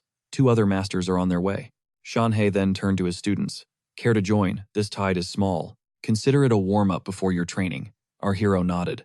Okay. Mu Shui clenched her fist. I'm going too. The train was suddenly encased in magical seals. Shanhe, mounting a strange vehicle, asked, know how to ride one of these? The main character replied, shouldn't be a problem. Mu Shui admitted she didn't. Shanhei took off, saying, no problem. She'll ride with you? Just keep up. In a flash, he was gone. Our hero muttered, leaving us behind. How irresponsible. He hopped on the vehicle and told Mu Shui, get on. She sat behind him asking, do you actually know how to use this thing? Not really, he admitted, but it can't be that hard. I'll learn on the go. He hit the pedal, launching them forward in a blur. He frowned, focusing. This is almost like riding a motorcycle. They quickly caught up to their teacher. The protagonist yelled, the beast wave should be just ahead right. He shouted back, I'll give the signal before we engage. If you see a beast you can't defeat, get away from it immediately. Don't waste time. This isn't practice. Your safety comes first. With that, he shot forward, crossed his arms, and roared beast soul fusion. In an instant, his body began to transform. Wolves swarmed toward him, but with a mighty swing of his new claw, he bellowed Earthclaw and unleashed a devastating attack. A massive fissure ripped through the ground, widening rapidly and swallowing the wolves before the earth collapsed upon them. The main character thought, he just split the earth. If a lord is this powerful, then can an emperor rank? Move mountains and divide seas, change the very world. At that moment, more wolves charged, and Mu Shui leaped into the fray. Fusion, he roared, charging forward as Muxue unleashed a torrent of frozen energy. The MC's claws tore through the air, decapitating the beast. His eyes then locked onto a porcupine. Razor-sharp ice shards materialized around Muxue, aimed at the new threat. Yuan, she screamed. You need to run. The porcupine charged, and the protagonist thought, this is futile. He ignited his crimson flame claw. He lunged, carving deep gashes into its hide. Muxue watched in shock, thinking, this beast is at least. At the late general rank, Yuan crushed it in one hit. What is his true power level? Meanwhile, on the command train, an operator asked Commander, should I run a diagnostic? The radar's acting up. The man behind him scoffed, acting up. How is that possible? He demanded. Those purple dots are supposed to be beast kings. Something's definitely wrong. We only had 3 kings on record, so where did this 4th one come from? The operator suddenly pointed at the monitor. It vanished, he yelled. No, wait, it feels like a beast king, with an aura-concealing ability. We have to warn the Soul Masters on the front lines now. At that exact moment, the hidden monster tore the heart from a Soul Master, its gaze fixed forward. Muxue turned to Yuan. How many general rank beasts have we even killed? He simply replied that he hadn't been counting. Maybe around 10. She suddenly blasted energy to her side as a monster materialized out of thin air. Close your eyes, or you'll get a face full of blood, the protagonist yelled, instantly attacking the creature. He ripped off its paw in one swift motion. Heilong, flying above, noted, that's a Beastmaster, the best at stealth attacks. The MC grunted. Our intel was bad. There's another one. Muxue was stunned.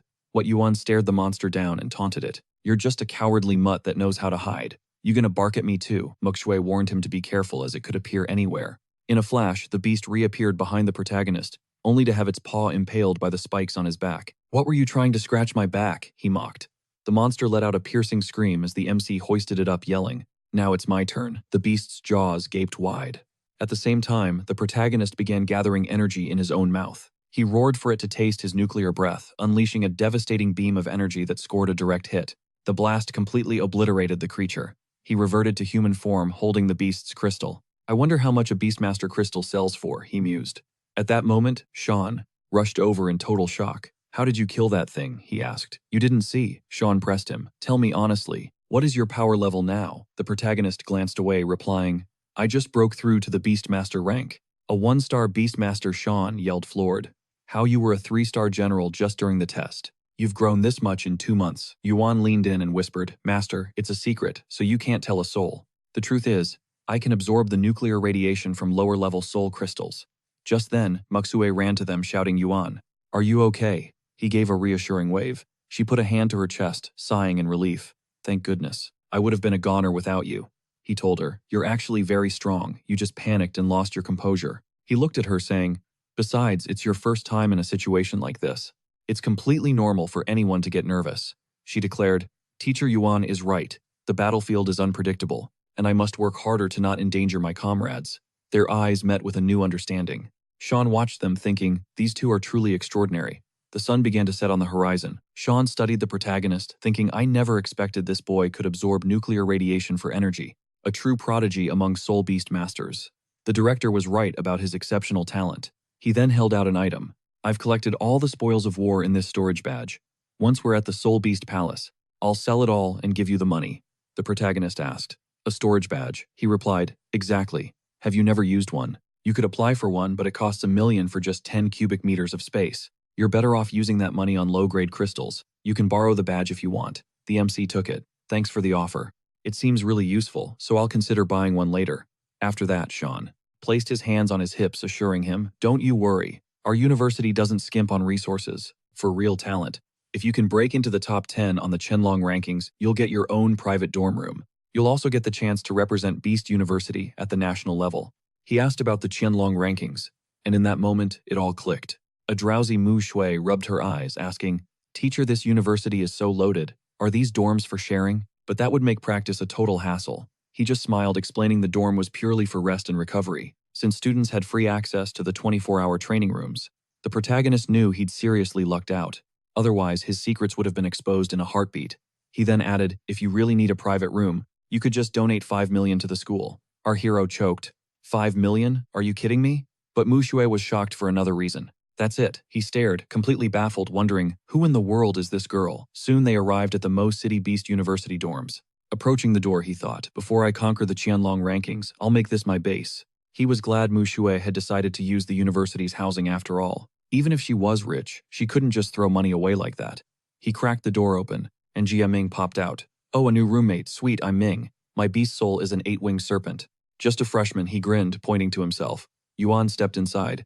I'm Yuan, from Zhenhai City. And that's when Wang Jinze appeared down from the top bunk. So, you're that prodigy, the one with an E-rank beast soul. Yuan was stunned. He knows me, Jinze smirked, not personally. But I've seen your file. You're the real deal. But Yuan was reeling. He saw my file. How can anyone just access freshman records? Jinze's smile was all-knowing. He said he had his methods. There was nothing at this university that Jinze didn't have access to. Ming just sat down at his computer with a grin. He glanced over at our hero. This guy's a walking information sponge. Then Jinze, holding a bag of chips, made his pitch. I can tell you anything you want, but information isn't free. He made a little money gesture with his hands, no words needed. Yuan cut right to the chase. What's my rank on the Qianlong list? So he really is an info broker. Jinze just held up a hand. Bro, it's the first day of school. The list isn't out yet, but if you're that curious, I've got something else for you. A projection of the freshmen most likely to crack the top 10. How much? Jinze's reply was slick. For a roommate, I'll give you a 20% discount. That's 4,000 coins. Here's my account number. At that moment, Yuan thought, what a hustler. But where does he get this stuff? After paying, he opened the file.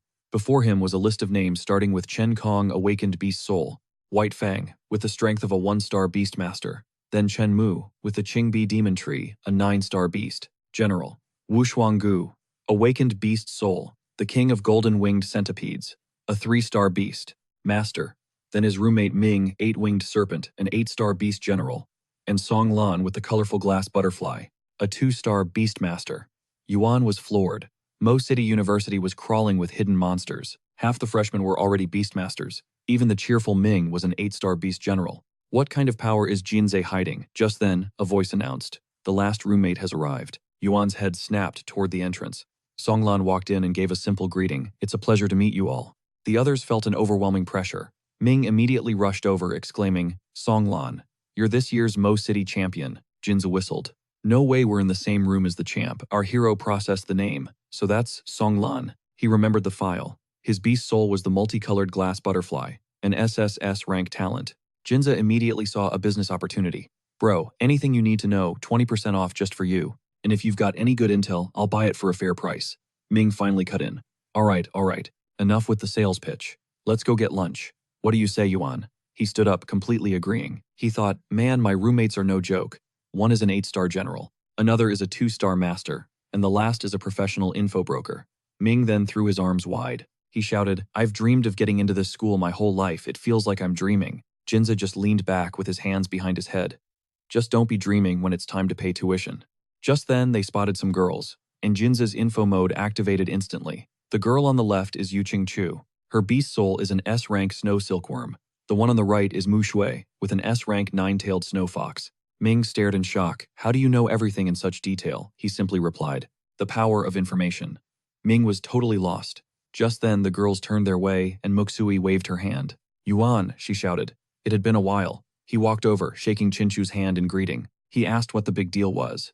They literally saw each other earlier. She just laughed lightly, admitting it was true. This is Chinchu, my roommate. Our protagonist greeted her, and in that instant, Jinza let out a gasp. You two know each other, Ming demanded. Aren't you our info guy? How did you not know this? He shot back. I'm gathering intel, not playing matchmaker. How would I know their business? At that, our main character just smiled. Pointing to his friends, he said, These are my neighbors, Jinza, Ming, and Songlan. Jinza then spread his arms wide, announcing they were getting food. Are you in? Muxui smiled. Not today. She promised to grab lunch with her neighbor some other time. The MC smiled back. Okay, bye. Jinza, however, was in shock. How did you even meet Muxui? You guys look close. He spun around, eyeing him. Oh, so there's something the great info broker doesn't know. If you want the details, I'll sell them. 20% off since we're neighbors. He just stared back, bewildered. And our protagonist thought to himself, campus life was definitely going to be fun. 2 hours later, he was back to training. He desperately wanted to rest, but he couldn't slack off. The university was full of monsters. Just then, Hailong zipped in front of him, exclaiming, The energy concentration here is high. It's great for training. The MC kept his eyes shut, replying, This is just the free entry-level training room. There are paid rooms for mid- and high-level training. The energy in there must be insane. But he knew the rooms were way too expensive. Mid-level cost 1,000, while high-level rooms were 5,000. At that moment, Hailong folded his arms, glanced at the inventory and said, What a coincidence. He'd burned through all the low-grade crystals with only high-quality ones and beast soul capsules left. Our protagonist then raised a finger. Let's test it.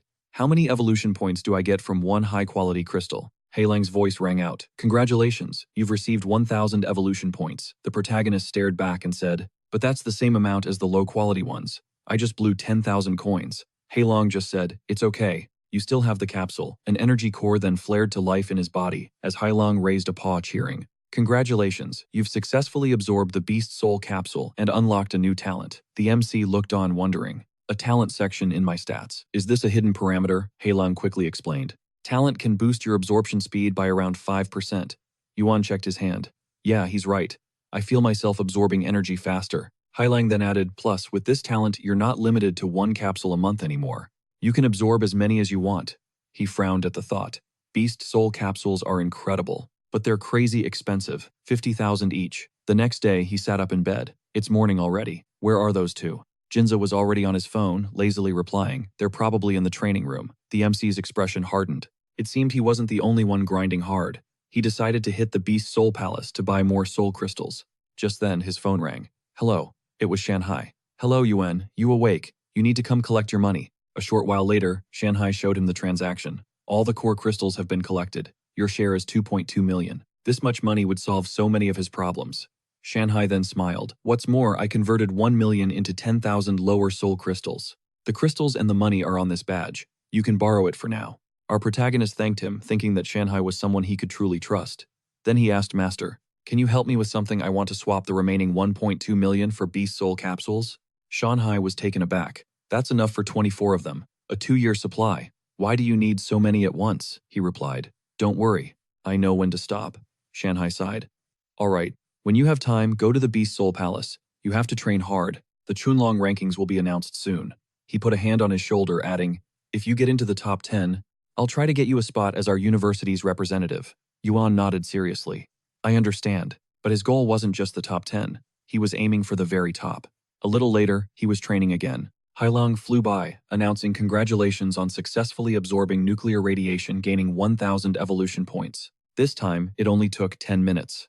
The protagonist wondered, was it because of those 5 reward capsules? He'd absorbed, making his energy absorption rate skyrocket.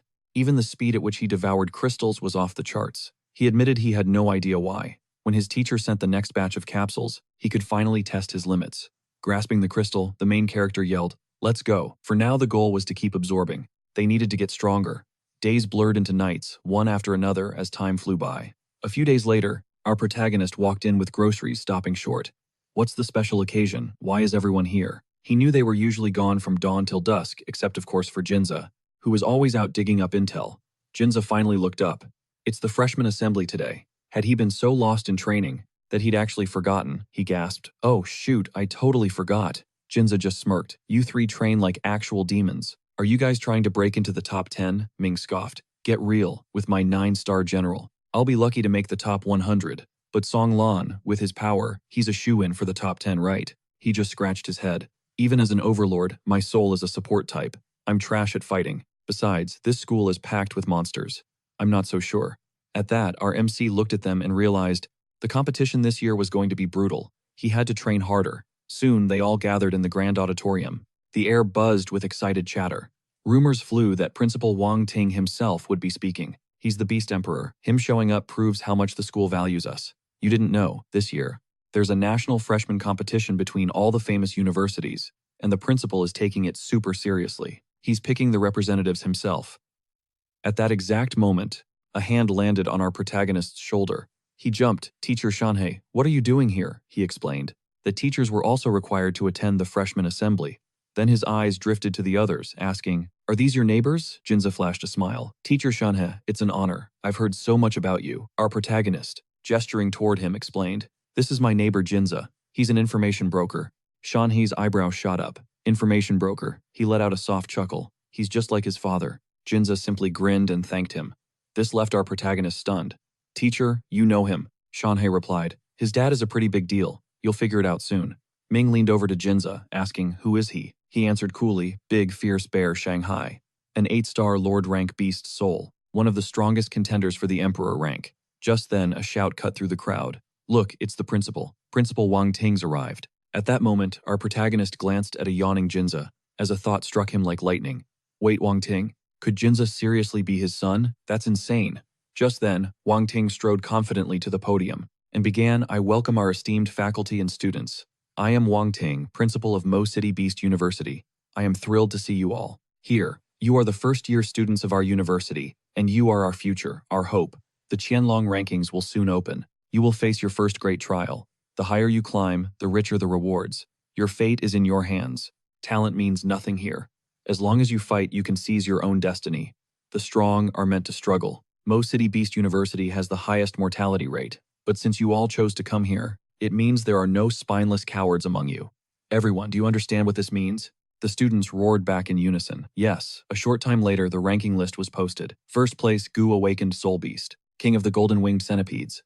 Second place, Shen Kong, Awakened Soul Beast, White Fang.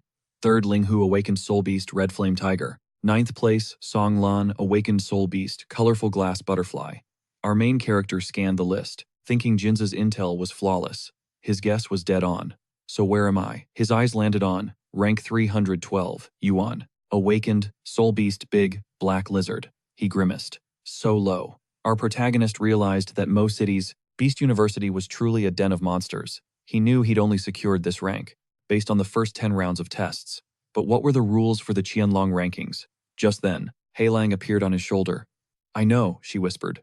Rule 1.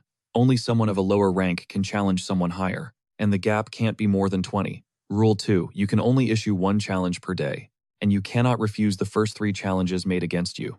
Rule 3. Each person gets 1 shot to challenge an opponent, with a rank gap of up to 100 once per week. And Rule 4. The use of illegal substances is strictly forbidden. Weapons must be appropriate for their rank. The 5th rule, if a fighter admits defeat, or can no longer continue, the duel ends immediately. He then folded his arms, adding that, from their current standing, it would take about 16 days to claim the top spot. But Yuan calculated. with the weekly challenge allowing a 100-rank jump he could slash that time in half.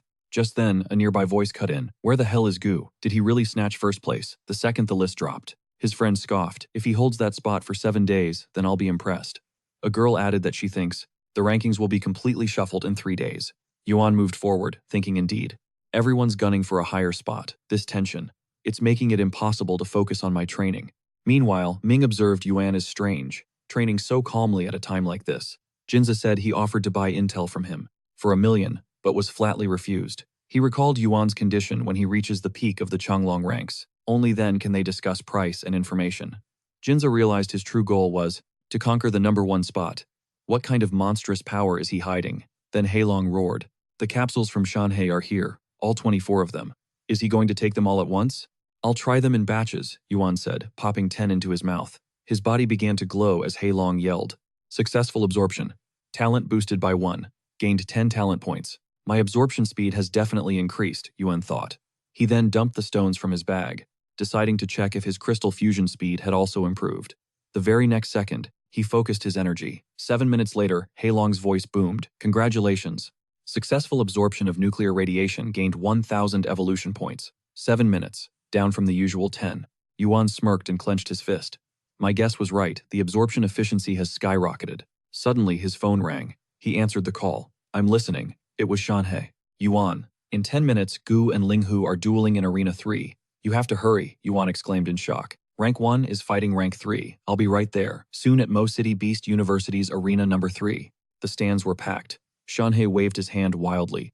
Yuan, over here. He spotted him, and walked over. Chang'an, hands on his hips, smirked. Shanhei, you treat this kid like a treasure, even bringing him to the match. Why don't you just tie him to your hip? Shanhei shot back. Chang'an, you'd be better off helping someone than just running your mouth. He then introduced his friend, Chang'an. He's one of the teachers. Yuan bowed. So this is Yuan Chang, An asked. The one Shanhe never shuts up about. Hasn't he chosen a mentor yet? He should just become my disciple, Shanhei shouted back indignantly. I invited him to watch, not for you to poach students. Turning to Yuan, he asked. Anyway, between these two, who has a better shot at winning? Shanhe frowned and answered. How should I know? I'm not familiar with them. Chang'an then looked to Yuan. What do you think? I don't know them either, he replied. Suddenly, a roar erupted. They're out. Look, that's Linghu rank 3. And opposite him is Gu rank 1, the referee announced. This match is between rank 3 Linghu and rank 1 Gu. The Chonglong ranking match begins. Gu crossed his arms, smirking. You challenged me first. Thought I'd get scared. Linghu roared back. First place is mine, slamming his fist into his palm. Gu just grinned. Is that so? Then I'll have to teach you a lesson for being so overconfident. Beast Soul Fusion. In a flash, his body transformed. Yuan's eyes narrowed. The Triple S rank, Golden-Winged Centipede King. That overwhelming presence. He's at least a beast master. Linghu's lips curled into a smile. Looks like I have a real opponent. I've been waiting for this beast soul fusion. In an instant, his body also changed, and Yuan thought, Linghu is also a beast master. Who will win this? Chang'an exclaimed from the sidelines. These kids are bursting with energy. At their age, I could only dream of having such strength. Shanhe agreed. They've really raised the bar. This year's freshmen are a different breed, each one more monstrous than the last. Down in the arena, Linghu unleashed a powerful stream of fire from his mouth. Gu simply charged forward, asking, Is that the best you can do? Linghu spread his claws wide, roaring, Don't get cocky, I will take first place. He lunged at Gu, claws out, but Gu instantly ripped off his paw. Our hero saw it clearly. Lingwu's red flame tiger outclassed its foe in power, speed, and agility. It seemed even Gu couldn't dodge that. But Chang'an noted Lingwu's cautious style, probing from afar. Then he'd rush in for a surprise strike. Shanghe was impressed. This guy's combat sense is insane. Chang'an then questioned if Gu truly deserved his #1 rank in Qianlong. Shanghe turned to Yuan. Intense, isn't it? The battle for the top is going to be brutal. Chang'an mused. With an E-rank beast, Seoul even getting into university is a struggle. But aiming for #1, isn't that arrogant? Just then, Yuan whispered, It's a trap. Chang'an whipped around. What? Yuan explained. Lingwu had walked right into Gu's trap. Chang'an was stunned. How could he know that? Just then, Lingwu went for the final blow, but froze. Gu had already grabbed him from behind. Get off me, he roared, erupting in flames. But Gu, in response, unleashed a devastating energy beam from his mouth, blasting Lingwu head-on. In that instant, Chang'an stared at Yuan, shocked. He really did trap him. How did you know? Yuan simply replied. The ultimate way to bait a foe is to feign weakness and lower their guard. There's a reason Gu holds the top rank. His fighting instincts were never weaker than Lingwu's. Chang'an was floored. He never imagined Yuan would be this sharp. Most people miss these details. But Yuan was completely locked in, not missing a thing. Just then, Shanghai smacked Chang'an on the back and teased, "See, old man, the kids are sharper than you." Chang'an shot back, "Watch your mouth. You were just standing there." With hands on his hips, Shanghai boasted, "So what? I have a sharp disciple." Chang'an sighed. "Yeah, I shouldn't have underestimated him." Suddenly, a roar from Ling Wu. "It's not over." Ling Wu exploded with power, forcing Gu back.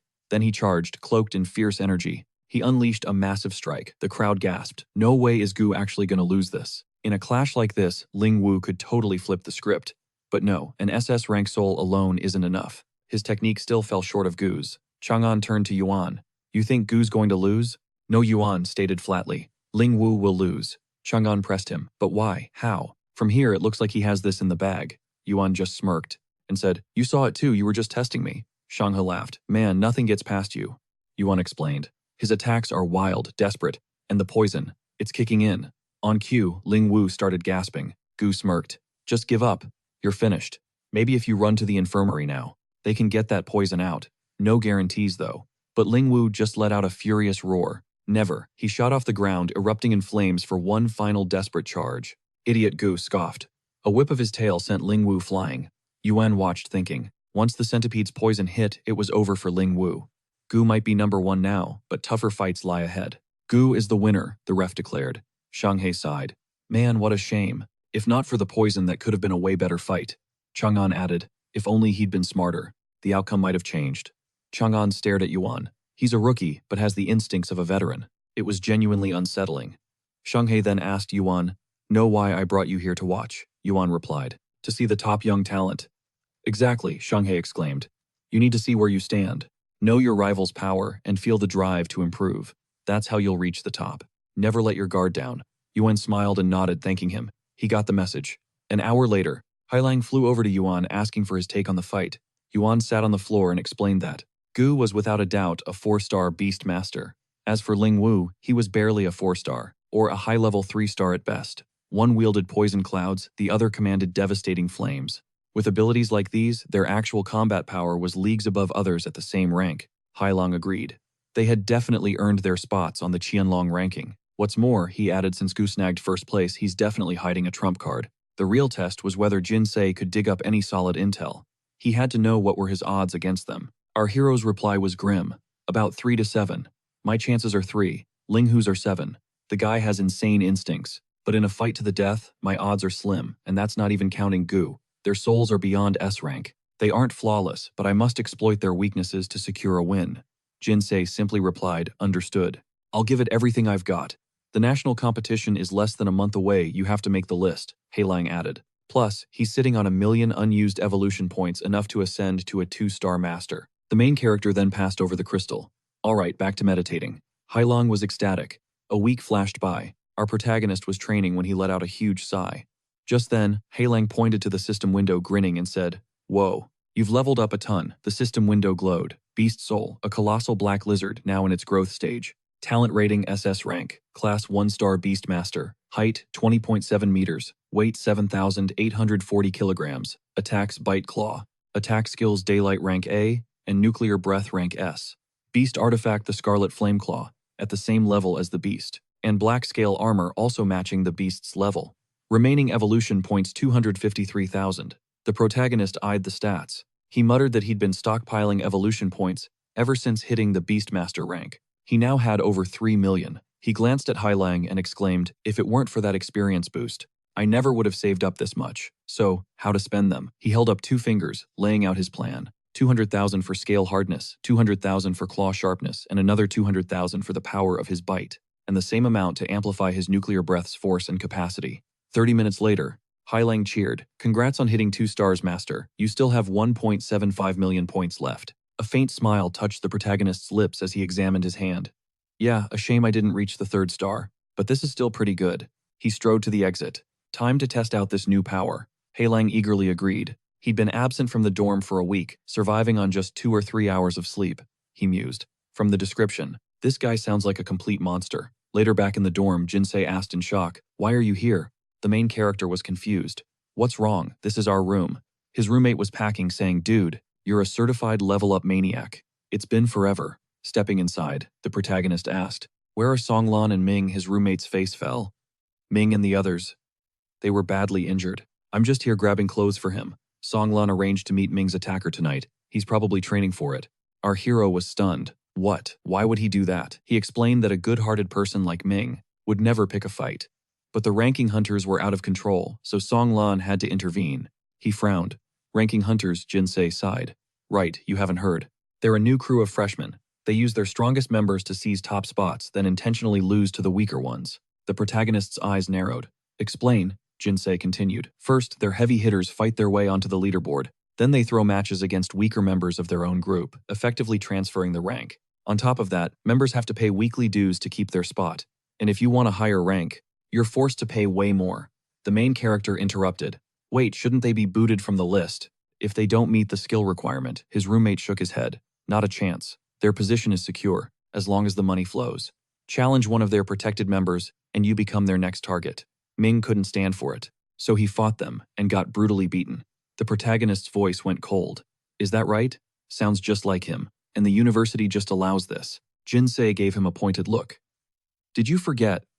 This academy values strength above everything else. Of course, no one is going to interfere." A dark thought crossed our hero's mind. "This school is even more savage than I imagined, and I'm starting to like it." He then asked who was behind the organization. It had to be someone powerful. The answer was chilling. The creator of the Hunter Group is Gu. The main character froze.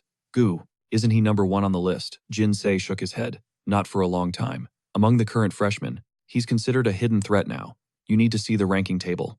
With that, he held out his phone. The screen displayed the leaderboard updated today at 3:03 p.m. First place, Chu Tianyi, Beast Soul, Black-Headed Golden Eagle. In second place, Shen Kang, with the white-fanged Squirrel Beast Soul. Third, Guo, and his golden-winged King Centipede. Fourth place is Li Qingnan, wielding the dark purple monstrous vine.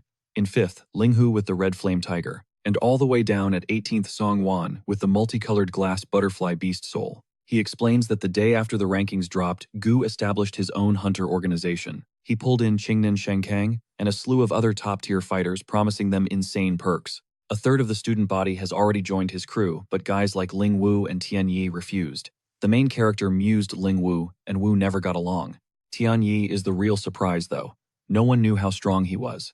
Jinza smirked, saying it only took him 4 days to claim his spot. The crazy part is countless hunters challenged him, but they were all just stepping stones, which seriously ticked Gu off.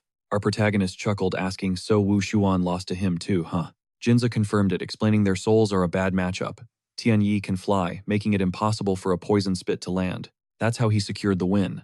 He promises to send a video of the fight later, but now he has to dash to see Ming. The main character says he'll come along. A short while later, Ming is laid up in a hospital bed wrapped in bandages. He looks away, asking Yuan, "What are you doing here?" Our hero steps closer with a basket of fruit, asking him how he's holding up. Ming just replies that he's fine. But Jinza throws his hands up, exclaiming, "Fine," where Ming apologizes, then asks, "By the way, isn't Songlan's match with that guy tonight?" He scowled, confirming, "Yeah, tonight. Arena 7. Ming's body trembled as he said it was all his fault.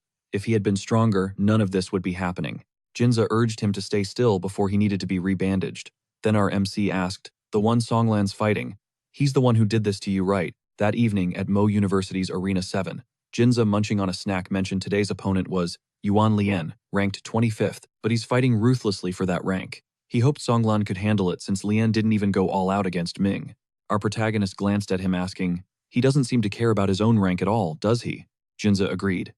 It's too tough for him to climb the list, so he focuses on leveling up his intelligence network.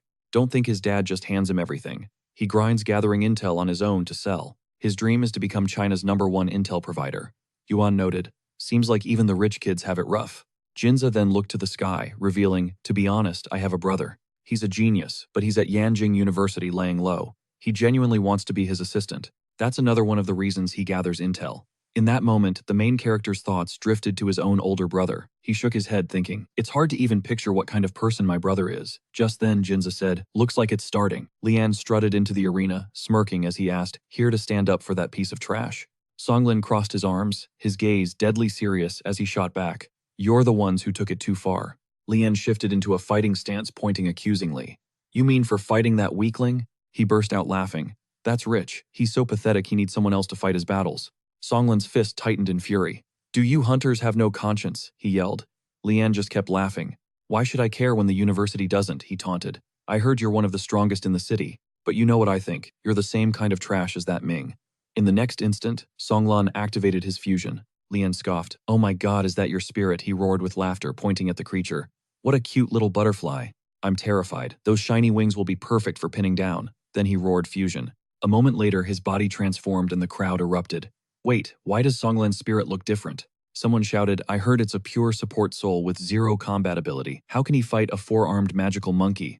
Lian's soul is a pure aggression type. Songlan is in deep trouble. At this, Jinza glanced at our protagonist. Lian is no joke. He's got the potential to break into the top 10. Does Songlan even have a chance? Who do you think takes this? He replied that it was too early to tell, but right now, the monkey has the clear advantage.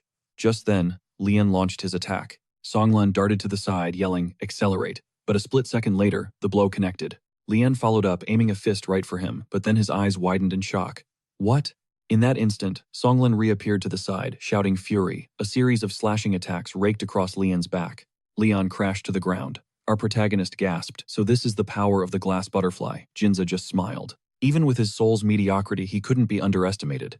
If Lian relaxed for even a second, he would pay. The next instant, Lian roared, Songlan, you're dead. With that, he exploded off the ground, swinging his fist. In response, Songlan unleashed a series of precise slashes that found their mark. Jinza could only mutter, he's insane. But the main character knew better. That's not it. He's trying to push Songlan to the edge of the ring.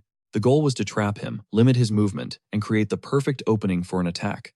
Fighting in a confined space completely changes the game compared to an open field. Lian was trying to close the distance. He had to nullify those butterfly attacks. Does this mean Songlan is in real trouble? Just then, Lian lunged with a roar. You're out of steam. Stop running and accept your defeat, he bellowed, thrusting his fist forward. But Songlan spotted a weakness and exploited it instantly. What, I can't move, Lian yelled in shock. You'll never close the distance now, Songlan declared. This fight is already over. In that moment, Songlan dodged aside, but Lian's arm transformed grotesquely as he snarled. Even if you power up, trash is still trash. He swung the massive limb, forcing a desperate dam from Songlan. An aerial assault. In the next second, Lian unleashed a merciless storm of punches. Each one landed true. Songlan crashed to the ground. A cruel grin spread across his opponent's face. Time to torture you, a little idiot. He then leaped down from above, driving him into the ground with several more devastating attacks. I knew you could fly, Lian sneered, so I prepared an airstrike just for you. Yet Songlan began to rise. Seeing him float into the air, Lian scoffed, Idiot, are you still trying to fight? He launched another strike as Jins began to panic. No way. Where's the referee? Why hasn't anyone called the match? That psycho is going to kill him. At that moment, Lian landed another crushing blow. What a shame. A weak support soul can't protect anyone, yet you love playing hero. I hope you remember today's lesson, you moron. Finally, the referee rushed into the arena. Lian, stop. You've already won. You've taken Songlan's ranking. You are now number 18. Lian scoffed. Damn. Reverting to his human form, he waved dismissively. If you want round 2, you know where to find me. But for now, your place is in the infirmary with your worthless friend. A sharp voice cut in, Lian. Have you lost all shame? Linghu demanded. Lian turned annoyed. What's it to you, Linghu? This is between me and Songlan. If you have a problem, take it up with Gu. Linghu's face darkened. What did you just say? Do you really think I won't demolish you right here? Lian just laughed, spreading his arms wide. Are you threatening me? What a pity. That someone with a higher rank can't challenge someone below them, he sneered. Jinza gritted his teeth. Damn it. Then his eyes widened in surprise. Yuan. Stepping into the ring, Yuan's voice was calm. If it's a fight you want, fight me. Lian glared. Who the hell is this weirdo? I'm Songlan's friend Yuan. Rank 312, he stated, pointing directly at his target. And I accept your challenge.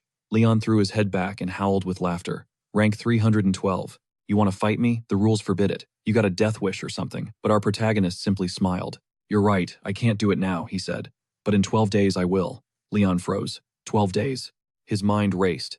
To challenge me in that short a time. He'd have to clear insane trials one after another every single day. He stepped forward. Since you're so confident, I'll wait. But if you fail, I'll personally hunt you down and break your bones. Yuan's reply was steady. Don't worry, I'll be there. Jinza rushed over to his friend. Songlan, he cried out. Leaning close, he heard a faint apology. I'm sorry, I lost. Just rest and get better, Yuan said gently. Leave the rest to me. He then looked toward Linghu. Thank you for stepping in for Songlan. Linghu crossed his arms. I've always hated that hunter's attitude.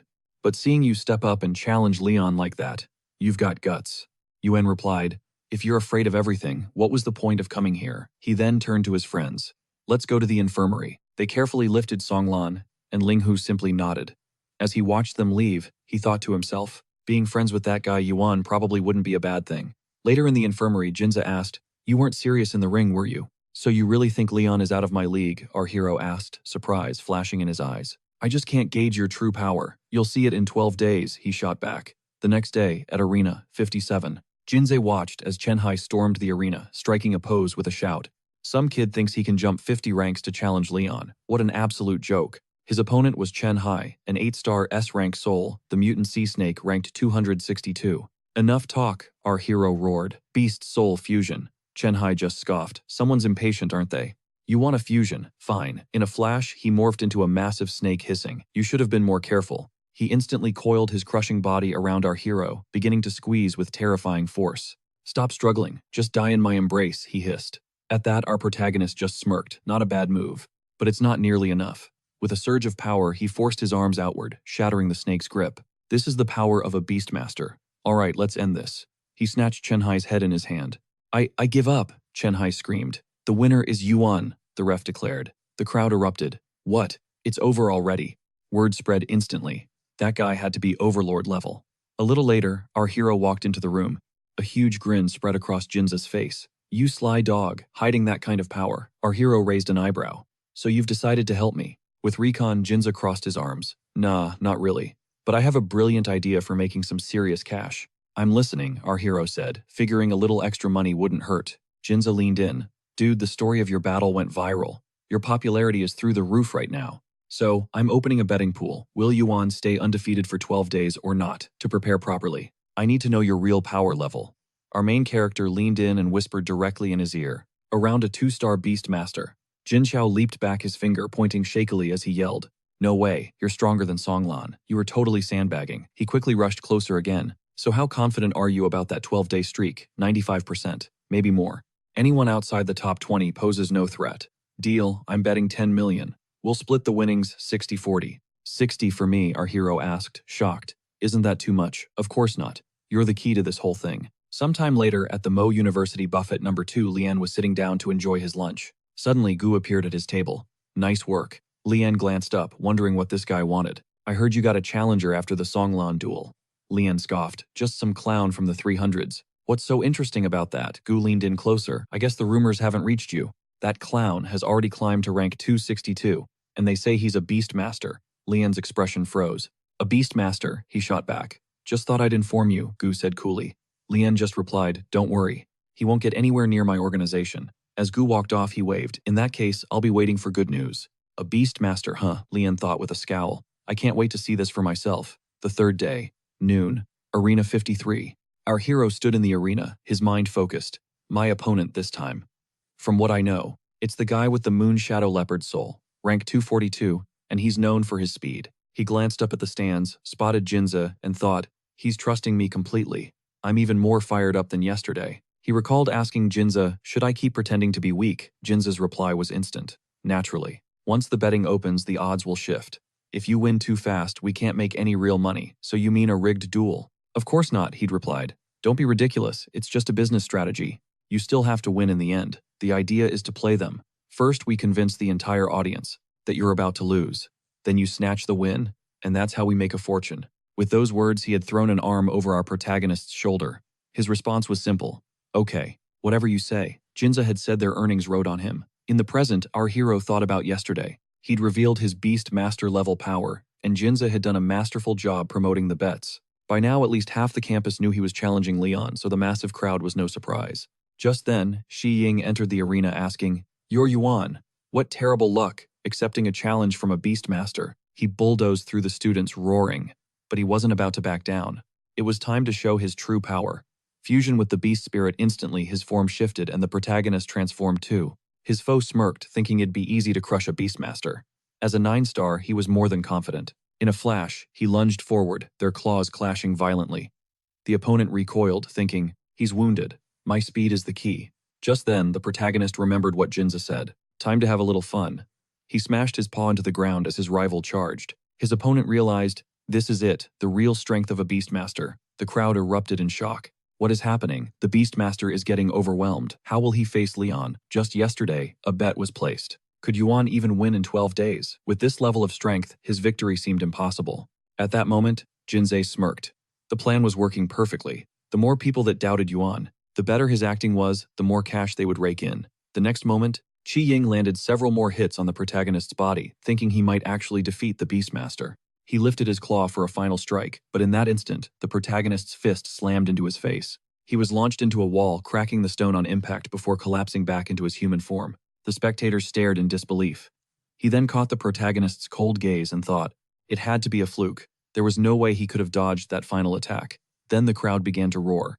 No way, the Beastmaster is way stronger than a regular soul owner. What were you even saying? Yuan is a beast. He one-shot Qi Ying, it turns out. He was just playing around the whole time, hiding his true power. Just then, Jinza ran up to the protagonist and yelled, "Bro, perfect performance," he shot back. "Yeah, you were a regular thespian yourself," Jinzei added. "Even better. Now most people are on guard, so he doubts. They'll see through their scheme. They should just keep it going," he replied. Got it. That night, in a dark dorm room, the protagonist lay on his bed, hands laced behind his head, replaying the fight with Qi Ying. He had scored not only 2 silver treasure chests, but also a valuable beast artifact. He could just sell them and keep farming weaker opponents. Plus, he'd get a huge reward from the chests and a cut of the bets. 5 days later, the protagonist had climbed to 142nd place. Peeking out the door, he thought about the last few days. He'd run into some unexpectedly tough fighters and had to forfeit before the match even started, giving up his treasure chests. Just then, Jinzei peered down from the top bunk. He called out, "Why the long face?" They still had a shot, so he should cheer up. He asked if he had any intel on tomorrow's opponent. Jinzei tossed him a tablet saying he prepped it just for him. The screen read, Rank 32, Lei Qingming, Thunder Beast, a powerful attack-type soul form. A blue behemoth wreathed in lightning, he commands thunder with immense destructive force. He defeated Lu Chongfeng, a 1-star Beastmaster, crushed Shi Wangdao, a 1-star Beastmaster, but lost to Lian, a 2-star Beastmaster. Estimated power peak 1-star Beastmaster, possibly entry-level 2-star.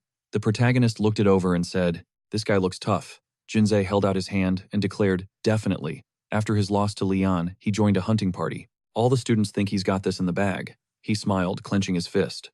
When he beats Qingming, everyone will finally witness his real power, so he's closing all bets before the match. In a duel with him, he can finally go all out. The protagonist grinned back at him and replied, "Okay, it's finally time to get serious." Later, in the upgraded training room, Mu Shuai was mid-session when her phone pinged. A hologram of Qingchu materialized before her.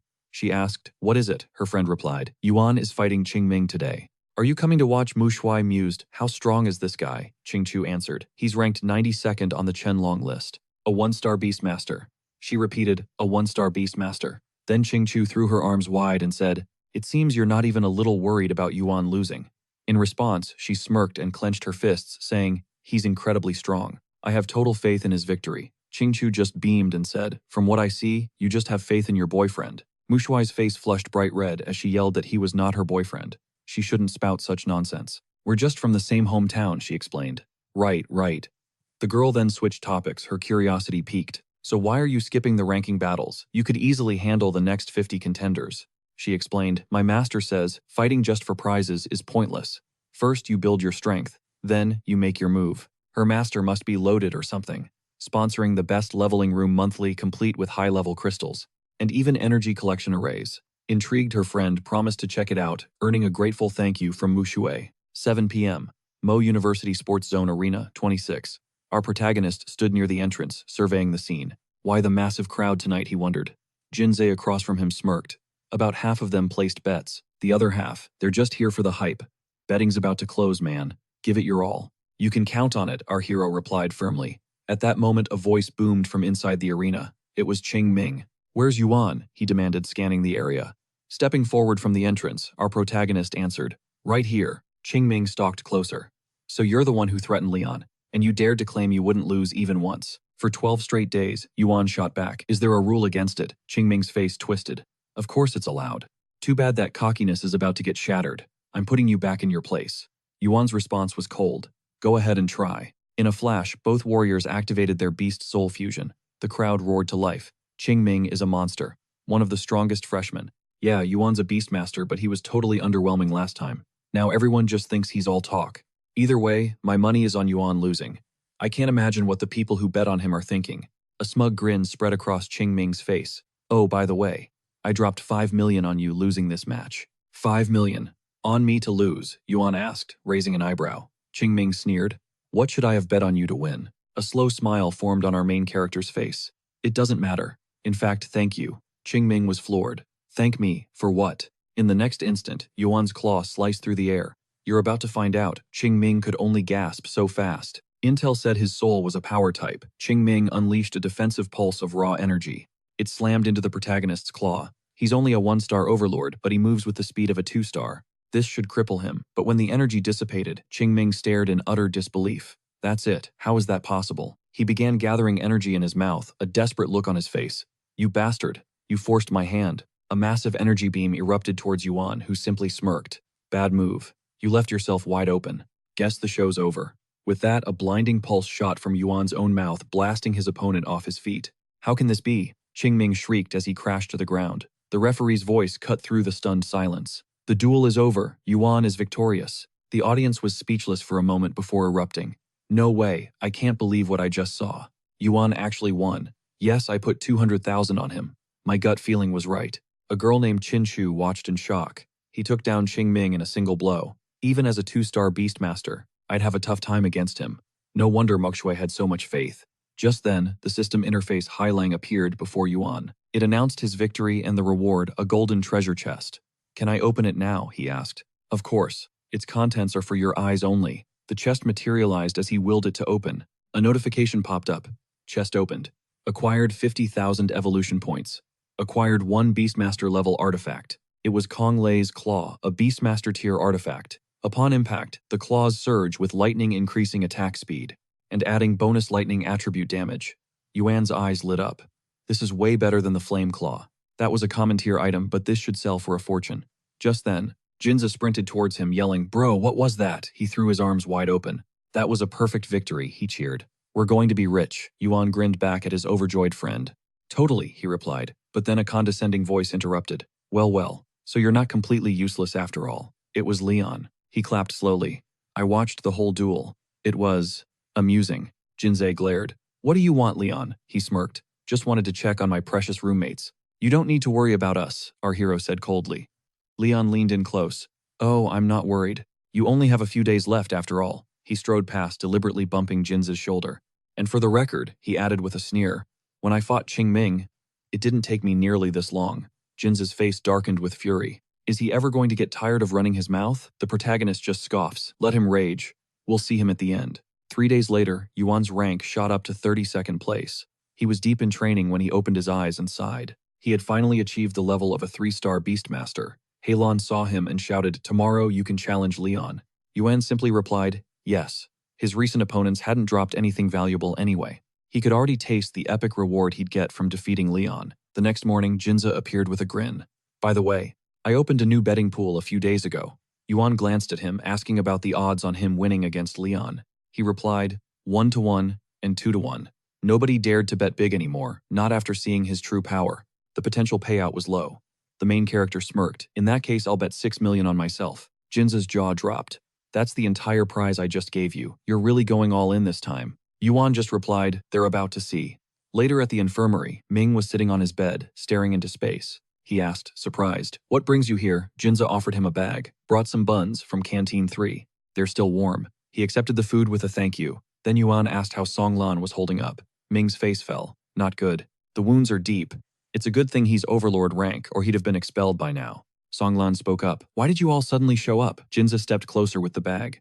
We brought breakfast. You should eat. At that moment, Yuan thought to himself. The battle with Leon didn't just break Songlan's body. It crushed his spirit. His wounded pride wouldn't give him a moment's peace. He'd start to question his own abilities. No one could help him now. Only by conquering his inner demons could he find the will to live again. Jinza took a bite of a bun and declared, Don't you worry. Yuan is definitely getting revenge for you guys today. They stared at him, stunned as he yelled, He hasn't lost a single match in 12 days. It was all preparation for today. The wounded students gasped in unison. A beast. When did he get that strong? Songlan's expression hardened. Leon may have shown a few tricks, he warned, but I guarantee that wasn't his full strength. You need to be careful. The protagonist thanked him for the advice and stated with cold certainty, I won't lose. Noon. Arena, number 3. Jinza pointed ahead. Whoa, who's that standing over there? Leon swaggered into the arena, waving his hand. Yuan noticed that even Gu was present. This fight was clearly important to the hunters. Gu replied coolly, I'm just here to see how quickly he falls.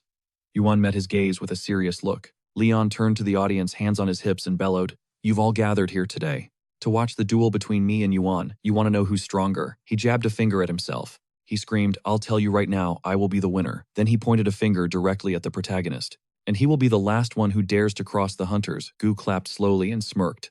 Not bad. Ming scowled from the stands. Where does he get the nerve to think he can actually beat Yuan? This is too much. Jinza grinned, putting a hand on his shoulder. Calm down, man. Just then, Linghu approached them. A lot of hunters showed up, he said. They're just trying to prove their loyalty to Gu. Mind if I sit with you? Jinza nodded. Of course. Didn't think you'd come too. Linghu replied that he'd bet 10 million on Yuan. So naturally, I'm here to watch. Jinza was shocked. So much. Aren't you afraid of losing it all? He thought to himself. This guy must be loaded. Linghu just smiled. But you're the one who organized the betting, right? You've made plenty of cash. Then you risked it all on Yuan. Jinza realized, this guy is sharp.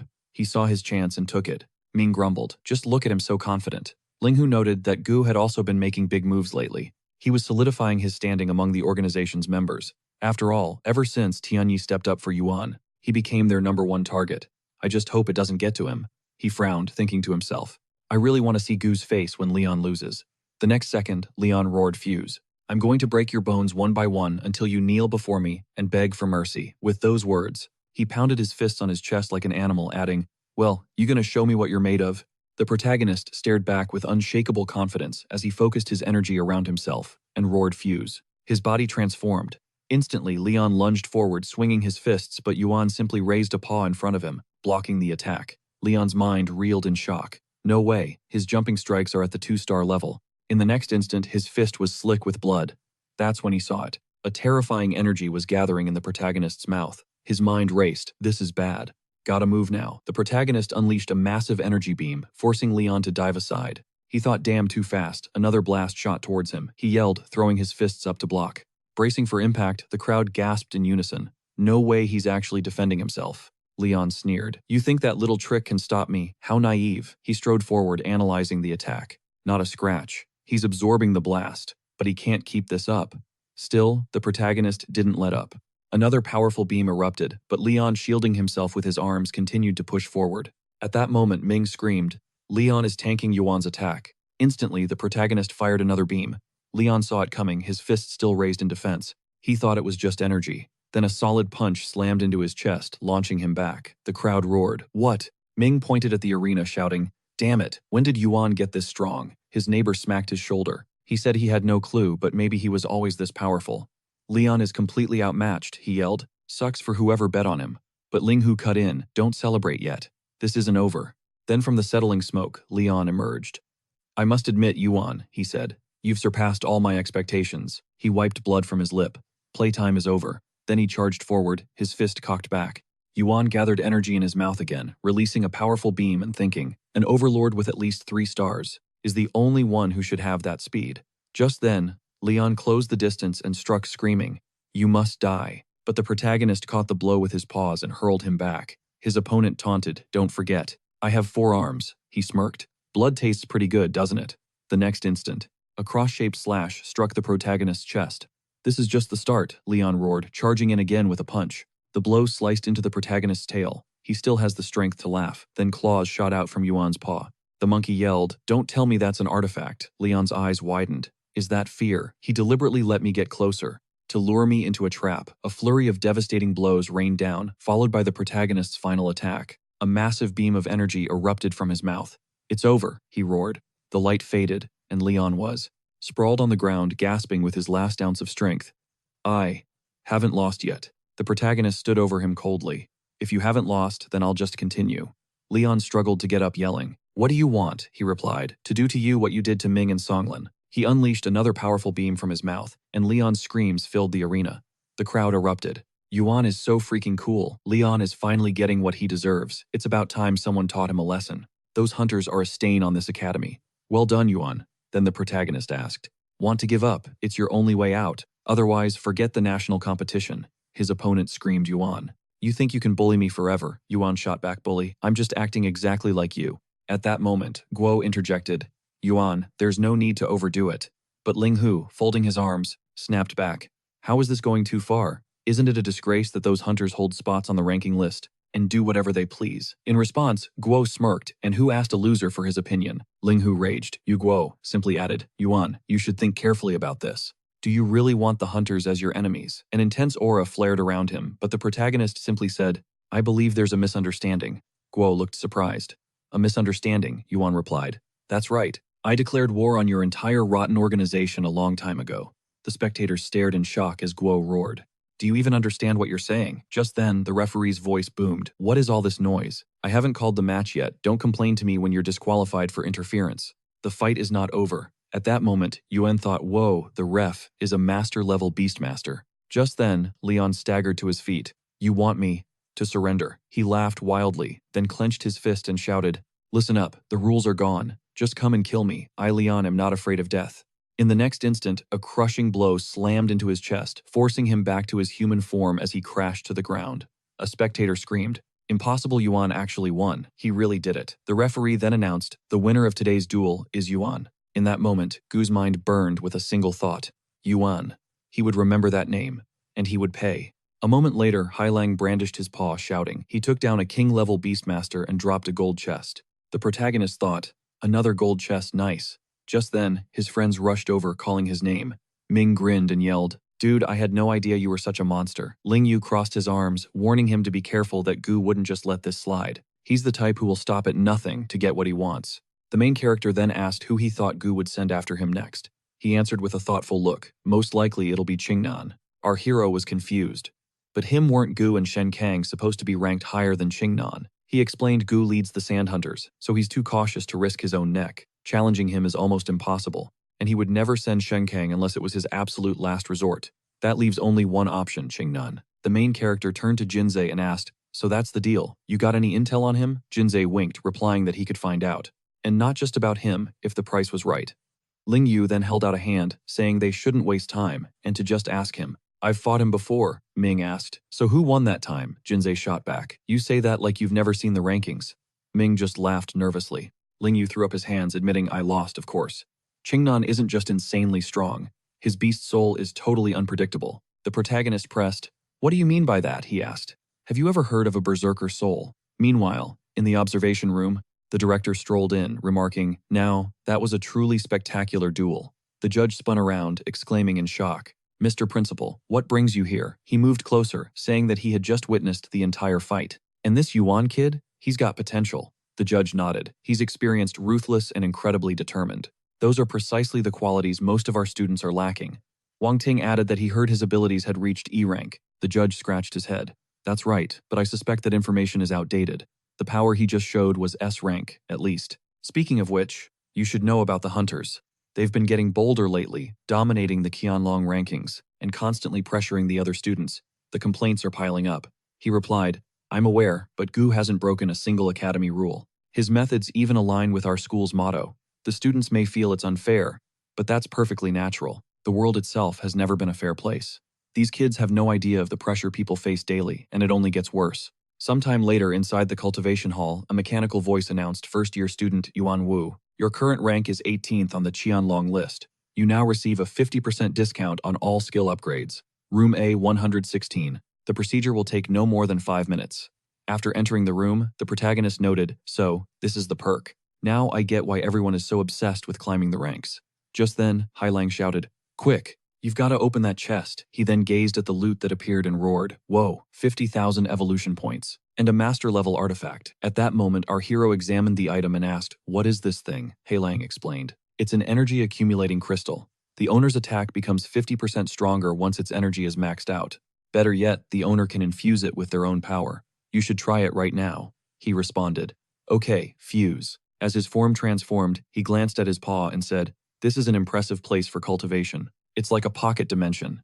He then gripped the crystal, and energy began to pour into it. A second later, Hailang cheered, It's fully charged. The protagonist noted that charging such a tiny stone took nearly half of his entire energy reserve, over 30 minutes. Recharging it in battle will be next to impossible.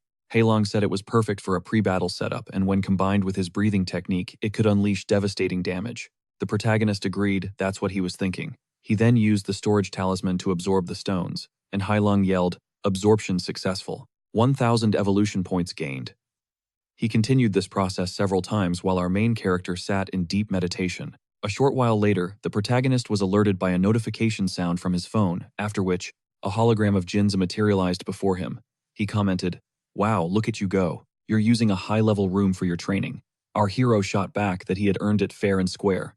Jinza said there was no time for jokes. Just as we predicted, Qingnan has issued a formal challenge. What's the plan? He outranks you. The protagonist stated that backing down wasn't an option. Ever since I defeated Lian, the other hunters have had a target on my back. Turns out the guy plans to keep profiting off them. He asked, stunned. He's seriously opening the betting again. He revealed that this round, he was putting 20 million on himself. 20. He smirked. Then I'm betting 30. The main character shouted in disbelief. Aren't you terrified you'll lose it all? This is insane. His fists clenched, roaring he had nothing left to lose. I will win, damn it. Then he bolted, shouting over his shoulder. The duel is set for tomorrow at 7 p.m. He's off to get the betting started. They'll link up before the match. Just then, Heilong waved his hand dismissively, saying he must be hearing things or just forgot to breathe while talking. Our protagonist agreed to leave it in his hands, doubting tomorrow would have the same insane hype. Just like last time, Jinza sprinted forward on the evening of the second day. The guys up ahead were murmuring, does he even know? He had zero faith Yuan could win this time. After all, Qingnan is ranked 4th, and he possesses a seriously unique fighting soul. His friend chimed in. Finally, someone who can defend the freshman's honor, win or lose. He's dropping 100 yuan on Yuan. The nerve to say that out loud. At that moment, Jinzi thought, the current odds are 1.5, meaning most people are betting against Yuan. My friend, he mused, our entire fortune now rests on his shoulders. A moment later, our main character waved, apologizing for the wait. Jinza could only say, dude, you're unbelievable. The duel starts at 7, and you were training until 5:30. Yuan just shrugged. It's fine. Training never hurts. Jinza turned away, admitting, you're really one of a kind. He urged, we gotta go. We need to get to the arena a bit early. But our main character stopped. Hold on, let's grab a bite first. I haven't eaten dinner. Jinze spun around, asking, completely baffled, what soon after they were at the 3rd Academy's cafeteria in Building 2, where our main character and Jinze sat at a table. Yuan asked why he'd suddenly insisted on paying. Did you take the wrong meds today? Don't be an idiot, Jinze shot back. I bet everything I have on you, so just shut up and eat. The more you eat, the more power you'll have for the duel. Our main character licked his lips. You're the rector's son, and you're acting like you're broke, Jinze retorted. That's not the point. My dad's money, and money I earn myself are totally different. I want to prove to him I'm not some freeloader. Yuan then said, by the way, I still don't know what kind of beast soul you have. Jinze glanced away, muttering, don't even ask. You'll see eventually. That night, inside the first arena, our main character was shocked. This many people, Jinze grinned. Of course, this time you're up against the 4th-ranked Qingnan. After the insane hype from the Yuan Lian fight, it'd be weird if the crowd was any smaller. Go on, I'll go find Zhao Ming and Wang Linggu. Our hero gave him a fist bump and said, got it. From the crowd, Wu Shanggu watched him with a smug smirk. Yuan met his gaze, his thoughts turning cold. I'm going to shatter him. It's a shame he picked the wrong person to mess with. Suddenly, a guy stepped forward to block his path. So you're the one who beat Yuan Lian. Honestly, said Li Chengning, the demonic vine, you're hardly worthy of being my opponent. But I'll give you some advice. Don't provoke those who are leagues above your own strength. Our hero just smiled. Thanks, but I don't need your advice. Just then, the announcer's voice boomed. Ladies and gentlemen, since everyone's here, I declare this duel open. The entire stadium erupted in cheers, fists punching the air in excitement. Our main character said unity. Qingnan coolly adjusted his glasses. Unity. His vines shot towards Yuan. Is that it? Our hero swiped his claw, slicing the vine clean through. Ming yelled with joy. He barely broke a sweat. Lin Yuan, keep it up. But Ling Wu warned, it's too early to celebrate. He's just testing him. Li Qingnan's true power is something else entirely. Our main character taunted. Is that all you've got? The severed vines fell limp as Qingnan spoke. I believe I understand now. Time to end this. Tendrils erupted from the ground around our hero, and the crowd gasped. The vines are growing back again, he thought. Wang Ling noted that one of Li Qingnan's skills is regeneration. As long as his energy holds, the vines will regrow infinitely. Massive vines twisted together, looming high. Right over Yuan's head. Lin Yuan perish, he commanded. How do I take him down? Our hero unleashed a beam of energy from his mouth, incinerating the vines. Someone shrieked, no way, he destroyed all those vines. What kind of plant soul is that? Qingnan's face contorted with rage. He made me look like a fool in front of this entire crowd, he screamed. You've officially pissed me off. Our main character retorted, what else can you do? Qingnan summoned another wave of vines, sending them surging at Yuan. Ling Wu cried out. This situation doesn't look good. I don't think Lin Yuan can defend against an attack like that. Ming asked. If he can't handle it, does that mean he'll lose? Lin Wu replied. I don't know. I warned him about this. Once Li Qingnan gains the upper hand, it's almost impossible to take it back. Ming said anxiously. Warning or not, dodging an attack like that is next to impossible. Jinzei's brow furrowed in thought. Lin Yuan. Someone in the crowd shouted. It's that move, the one where countless tendrils attack from every direction. Our hero braced himself for the onslaught, but the crowd murmured that a single breath wouldn't be enough. Just then, a vine lashed against the main character's tail as more tendrils swarmed his body. Jinza's eyes shot wide with fear, while Qingnan sneered, ready to beg for your life. Yuan realized, these vines are draining my energy. It's Li Qingnan's second ability, energy absorption. Qingnan scoffed. So what? He demanded Yuan beg if he wanted to keep even a shred of his power. Yuan shot back. I've done nothing to warrant begging. His claws flashed out instantly, shredding the vines. Qingnan gloated that no attack near or far could save him. In response, our hero let out a deafening roar. He then seized the vines, unleashing a torrent of mana from his maw. Qingnan's eyes narrowed, recognizing the nuclear breath that beat Yuan Lian. Too bad for him, I've already seen this trick. He summoned a colossal vine, transforming as the MC finally unleashed his attack. The crowd erupted. What a finishing move. That single breath proves Lin Yuan truly deserves his rank. The title of a top freshman. Can the vine shield even stop? This Qingnan grimaced, feeling fortunate. He'd funneled so much energy into his defense as the beam slammed into his shield. However, he never imagined the blast would still be this overwhelming. Victory is mine, he thought. He has nothing left to fight back with. But our hero just laughed. You really are one unlucky guy, Qingnan roared. What did you say? Stop spouting nonsense. I thought you only had power for one shot, just like me, Yuan smirked. Without that energy-storing crystal, you might have actually beaten me. Too bad for you, a fluke like that won't happen twice. Qingnan's mind raced. What crystal? What is he talking about? The main character then blasted him away, making Qingnan yell, is this some kind of joke? He began to transform again, when a massive surge of energy suddenly slammed into him and ripped his form apart. The stadium watched in stunned silence as Qingnan was blasted into the arena wall, leaving an imprint. The crowd gasped. Did Lin Yuan just win? He actually defeated Li Qingnan. The announcer's voice boomed. I am announcing the duel's result. The victory goes to Lin Yuan. By defeating Li Qingnan, he skyrockets from rank 18 to 4th place. Ling Hu was floored. I never thought this was possible. The announcer declared the match over, as our hero reverted to his human form. His friends erupted in cheers. Lin Yuan won, 45 million. But high above, Wu Shuanggu's gaze remained fixed, staring down at our hero with cold irritation. Yuan turned to face him. Wu Shuanggu, consider this my first gift to you. What's your response? Wu Shuanggu's voice was low. Lin Yuan, you should consider the consequences. Won't you live to regret this? Our hero shot back. Did you consider the consequences when your goons injured Zhao Ming? I simply refused to accept your twisted rules, so I decided to challenge your entire system. And Song Lan, he stood up for me and got hurt for it. Who knows when he'll even get out of the infirmary? Don't you think you should have worried about the consequences first? Wu Shuanggu let out a hollow laugh. It's all just a simple misunderstanding. Our hero's eyes narrowed. A misunderstanding. Wu Shuanggu waved his hand dismissively. Of course I feel terrible about your roommates. Perhaps if I were stricter with my subordinates, this could have been avoided. But in our world, aggression is inevitable. If you'd like, I can apologize to your friend. On behalf of my entire organization, he extended a hand. And what's more, with the sincerest of intentions, I'd like to invite Song Lan to join us. I value talent like yours. Perhaps we could even become friends. Wu Shuanggu spread his arms wide, projecting his voice. You wouldn't have to lift a finger. All you have to do is agree. You'd receive the same compensation as Shen Gong himself. A murmur went through the crowd. He's trying to win Lin Yuan over. Keep your friends close and your enemies closer. But even Wu Shuanggu had no idea how Yuan would respond.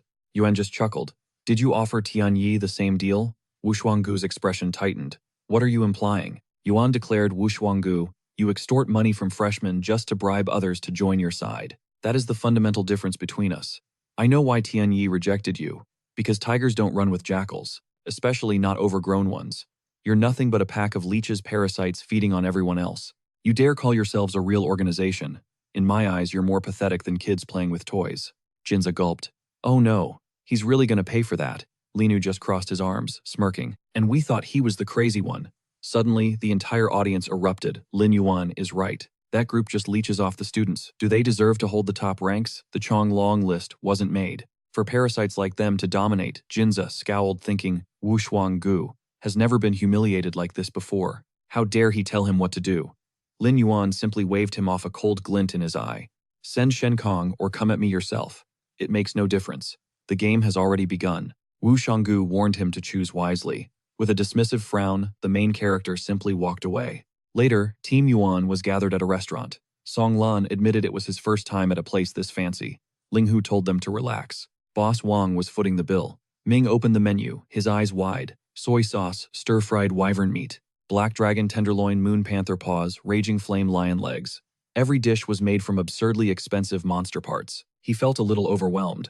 But Jinza just waved his hand, telling him to order whatever he wanted. When else would they eat food of this level? Ming was amazed. He's so generous today, Jinzai said to thank Lin Yuan. After that 45 million prize, a dinner like this is nothing. He offered the main character a glass for a toast. But Yuan held up his hand. He couldn't. He planned on visiting the training hall today. Ming shouted, seriously, you're still going to train? Jinza said that not drinking with them was a sign of disrespect. The main character downed the glass in one go. All right, fine. Ming hugged him. Now that's more like it. Ling Hu then spoke. He congratulated him for defeating Li Qingnan and seizing the 4th rank. Yuan said, it was only thanks to the intel he provided. Ling Hu told him not to be so humble. His true strength was no secret. Songlan mentioned his wounds hadn't healed, so he'd use tea instead of alcohol. The main character thanked him. Hey, we're neighbors. Besides, I'm not stopping here. Songlan then said, today, you humiliated Wu Shuanggu in front of hundreds. He's not going to let that slide. Jinzai added that a beast master of that level isn't easy to ambush. The main character just laughed, telling him to count on it. A short while later, a new order rang through the restaurant. Get him another glass over here. Meanwhile, in the infirmary, Yuan Lian was screaming. He lost. How is that possible? What do we do now? He suggested trying to recruit him. Wu Shuanggu scoffed, saying he and Tianji were two of a kind. But Lin Yuan was even more infuriating. Fine, I'll handle him myself. For now, take this. It's a healing elixir that can restore limbs. He just needed to apply it to the wound. But Yuan Lian refused. It was far too valuable for him. Wu Shuanggu questioned how he planned to fight in the upcoming national competition. He was counting on fighting alongside him. He waved his hand dismissively.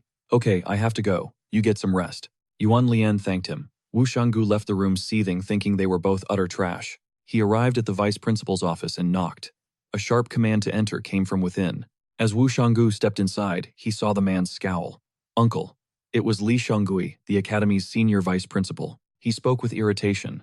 I never imagined I had such a worthless nephew. Do you even realize your mistake? He roared. Your arrogance is sickening. You think you're brave and adaptable, but in reality, you're just a brainless fool. After all, people only bully you because you are weak.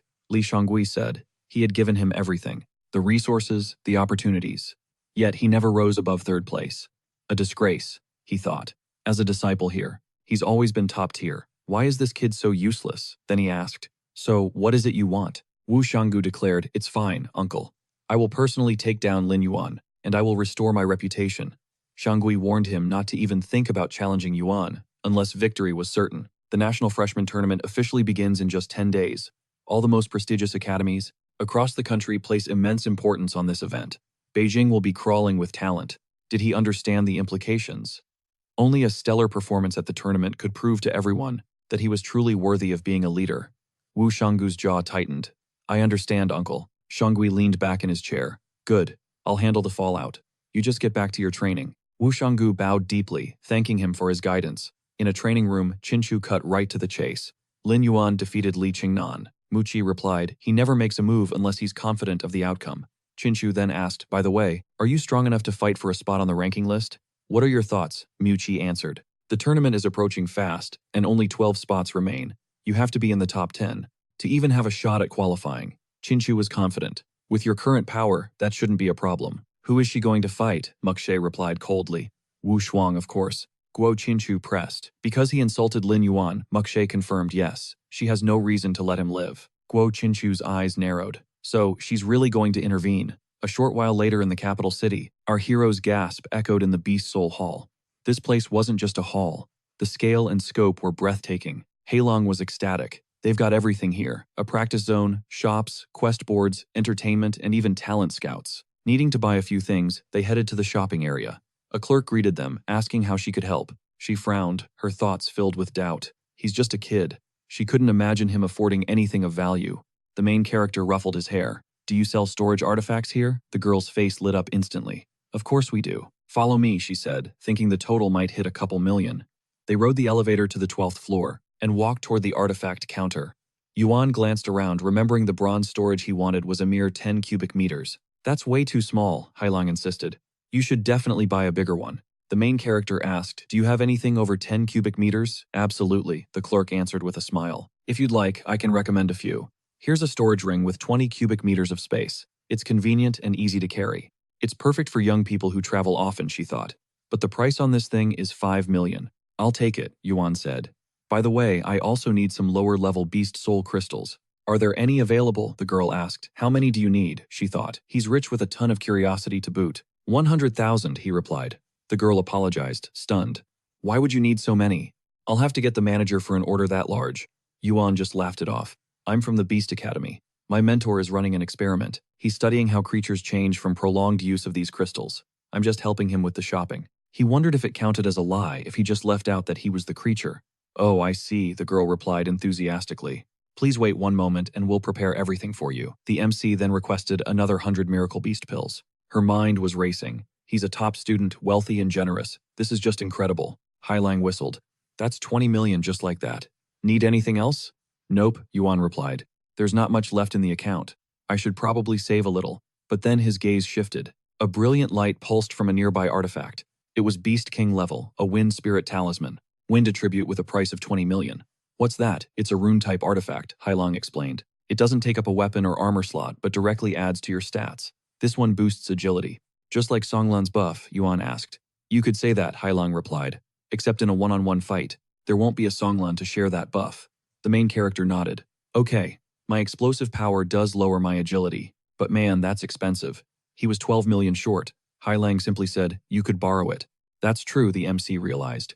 He quickly dialed Jinze, who answered, What's up? Lend me 15 million for a month, Yuan yelled. Jinze was shocked.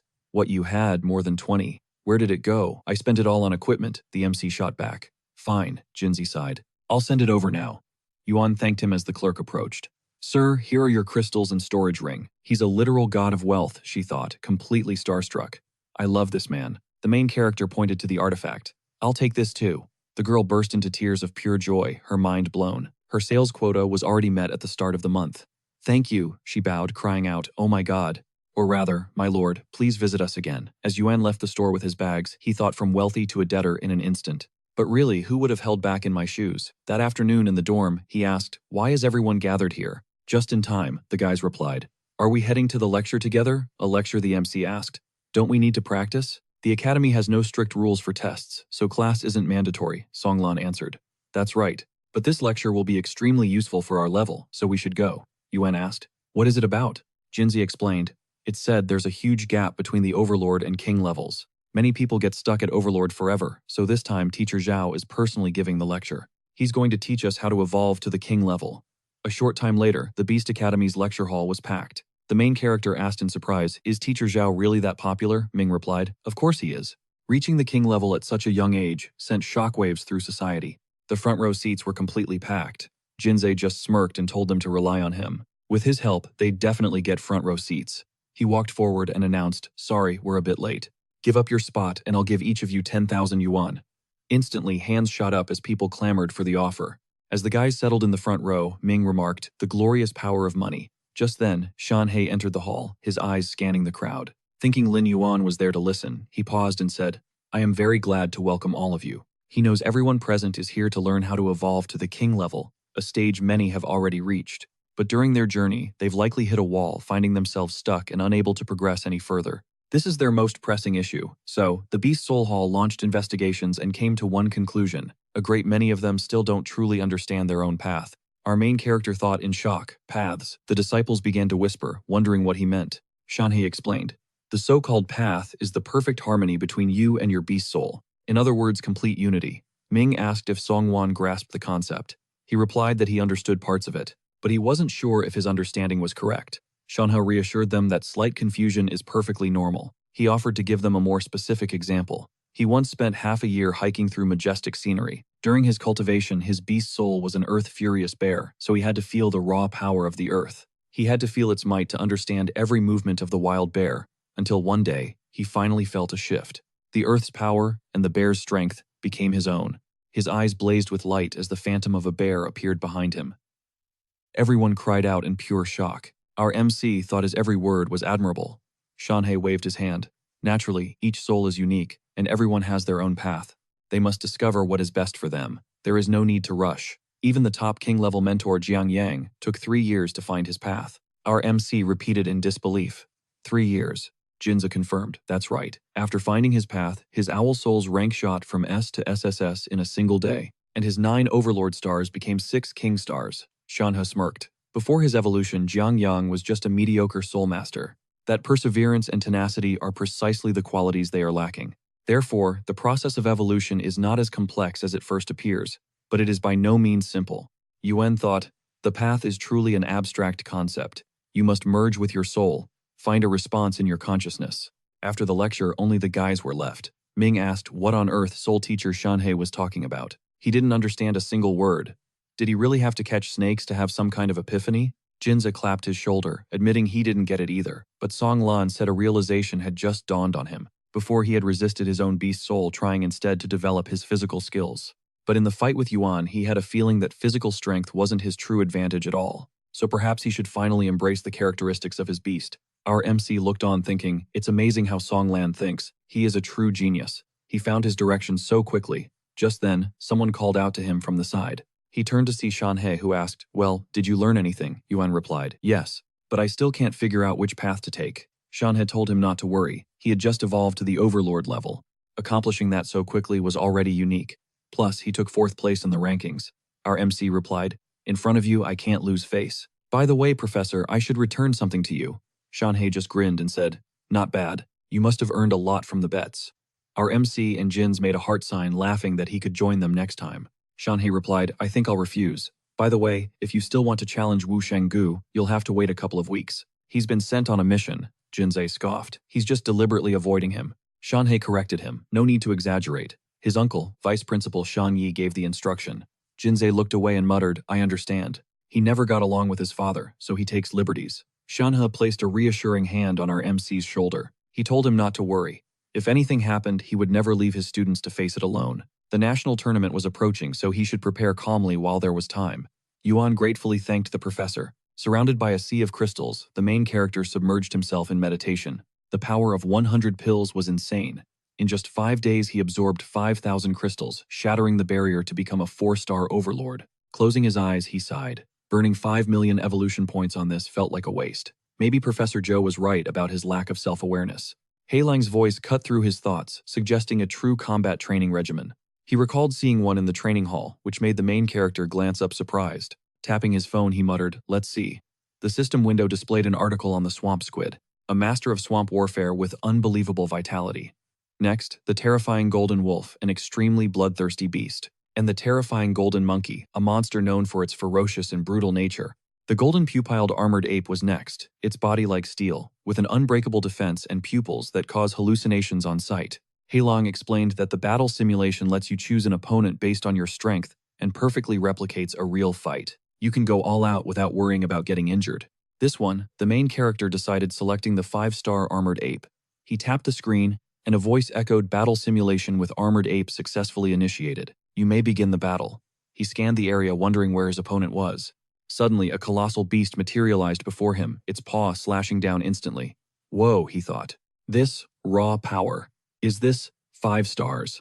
As the ape's fist flew, Yuan unleashed his own energy. He shot forward, grabbing the creature's neck. What he thought in shock. The neck wasn't a weak point at all. It's completely covered in armored fur. The ape smirked as our hero realized, my claws are stuck. In that instant, it struck back hard. Yuan's eyes widened in disbelief. How is this possible? He crashed to the ground, as a voice declared, battle simulation over. Challenger has been eliminated. Test failed. That pain felt way too real. Yuan gasped. If that had been a real fight, he'd be dead. He had completely underestimated his opponent, misjudging its strength and speed. His intuition had failed him. He couldn't even find its weakness. Heilong asked, try again, or should we switch opponents? Yuan shouted, again, our power levels aren't that far apart. A voice announced the simulation was reinitiating. Battle with the armored ape may begin. The beast erupted with energy charging straight for him. This time, he decided to strike first, launching a breath attack directly at his opponent. The creature dodged effortlessly. The old tricks won't work, Yuan realized as the ape closed in. But he vanished, reappearing behind the beast and firing another breath attack. The ape was sent flying, coughing up blood. Goodbye, the main character said, delivering the final blow. In a flash, he was back in the training ground. The voice announced, "Battle simulation has ended. The golden pupiled ape is defeated. Mission successfully completed." Yuan cheered. "This is my real power. With the right intel, he could beat any opponent regardless of level." Sometime later at the Beast Academy, Wang Ting announced it was time to begin just as Shang Yi walked into the office. "Sorry I'm late," he said. "I wasn't feeling well."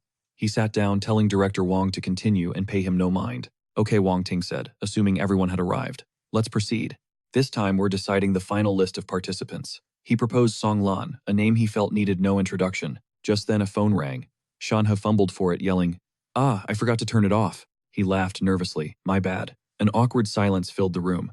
This old fool, Shanhe thought. Lin Xuangye, a king-level overlord, and Sumu Shui's mentor, spoke up agreeing with the director's proposal. "For my part," she continued, "I nominate Sumuk Shui, an S-rank, nine-tailed snowfox. Her bloodline has recently ascended to the SS rank." Shanhe was surprised. He never expected the vice principal to nominate someone so suddenly. Plus, Sumuk Shui was the student who had skyrocketed to the SSS rank in such a short time. Wang Ting asked the room, "Are there any objections to her candidacy?" Chang'an raised his hand.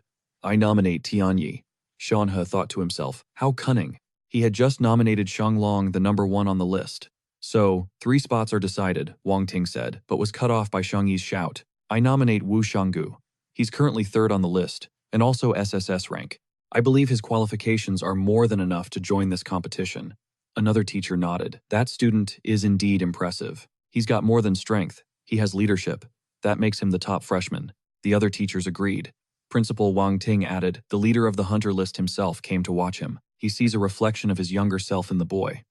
No wonder they're on board." Shang Hui just scoffed. "Don't be so naive." He knew Wang Ting was a wolf in sheep's clothing. He won't get his way. Soon this will all be mine. But Shang Hui shot to his feet. "Gentlemen, I nominate Lin Yuan. He just crushed Li Qingnan to claim 4th place on the rankings. His power is undeniable.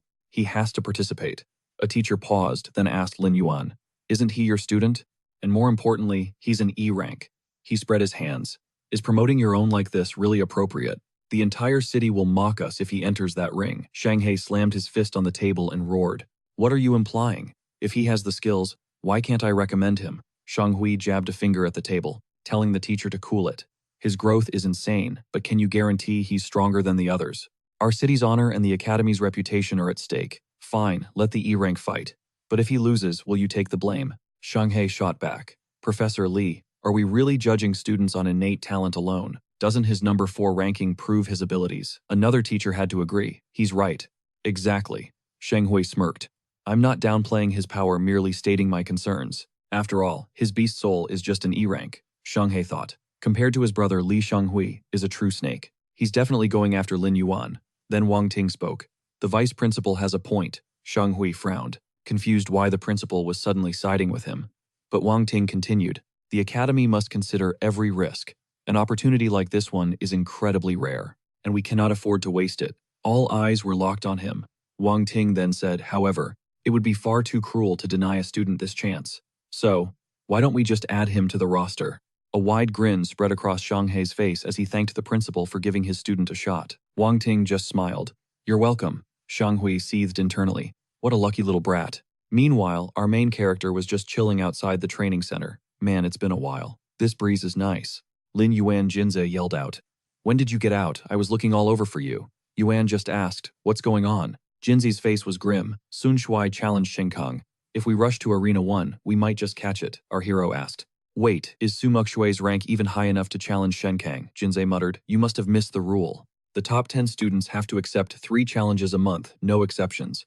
Lin Yuan glanced around, then asked, "Then why did you grind so hard for 12 days? He broke into a sprint, yelling, "What are you standing around for? Let's move." "Wait up," Jinze called out, thinking Lin Yuan claims there's nothing going on with him and Sumuk Shui. But I know that's Cap. If she gets hurt, I can't even imagine what he would do.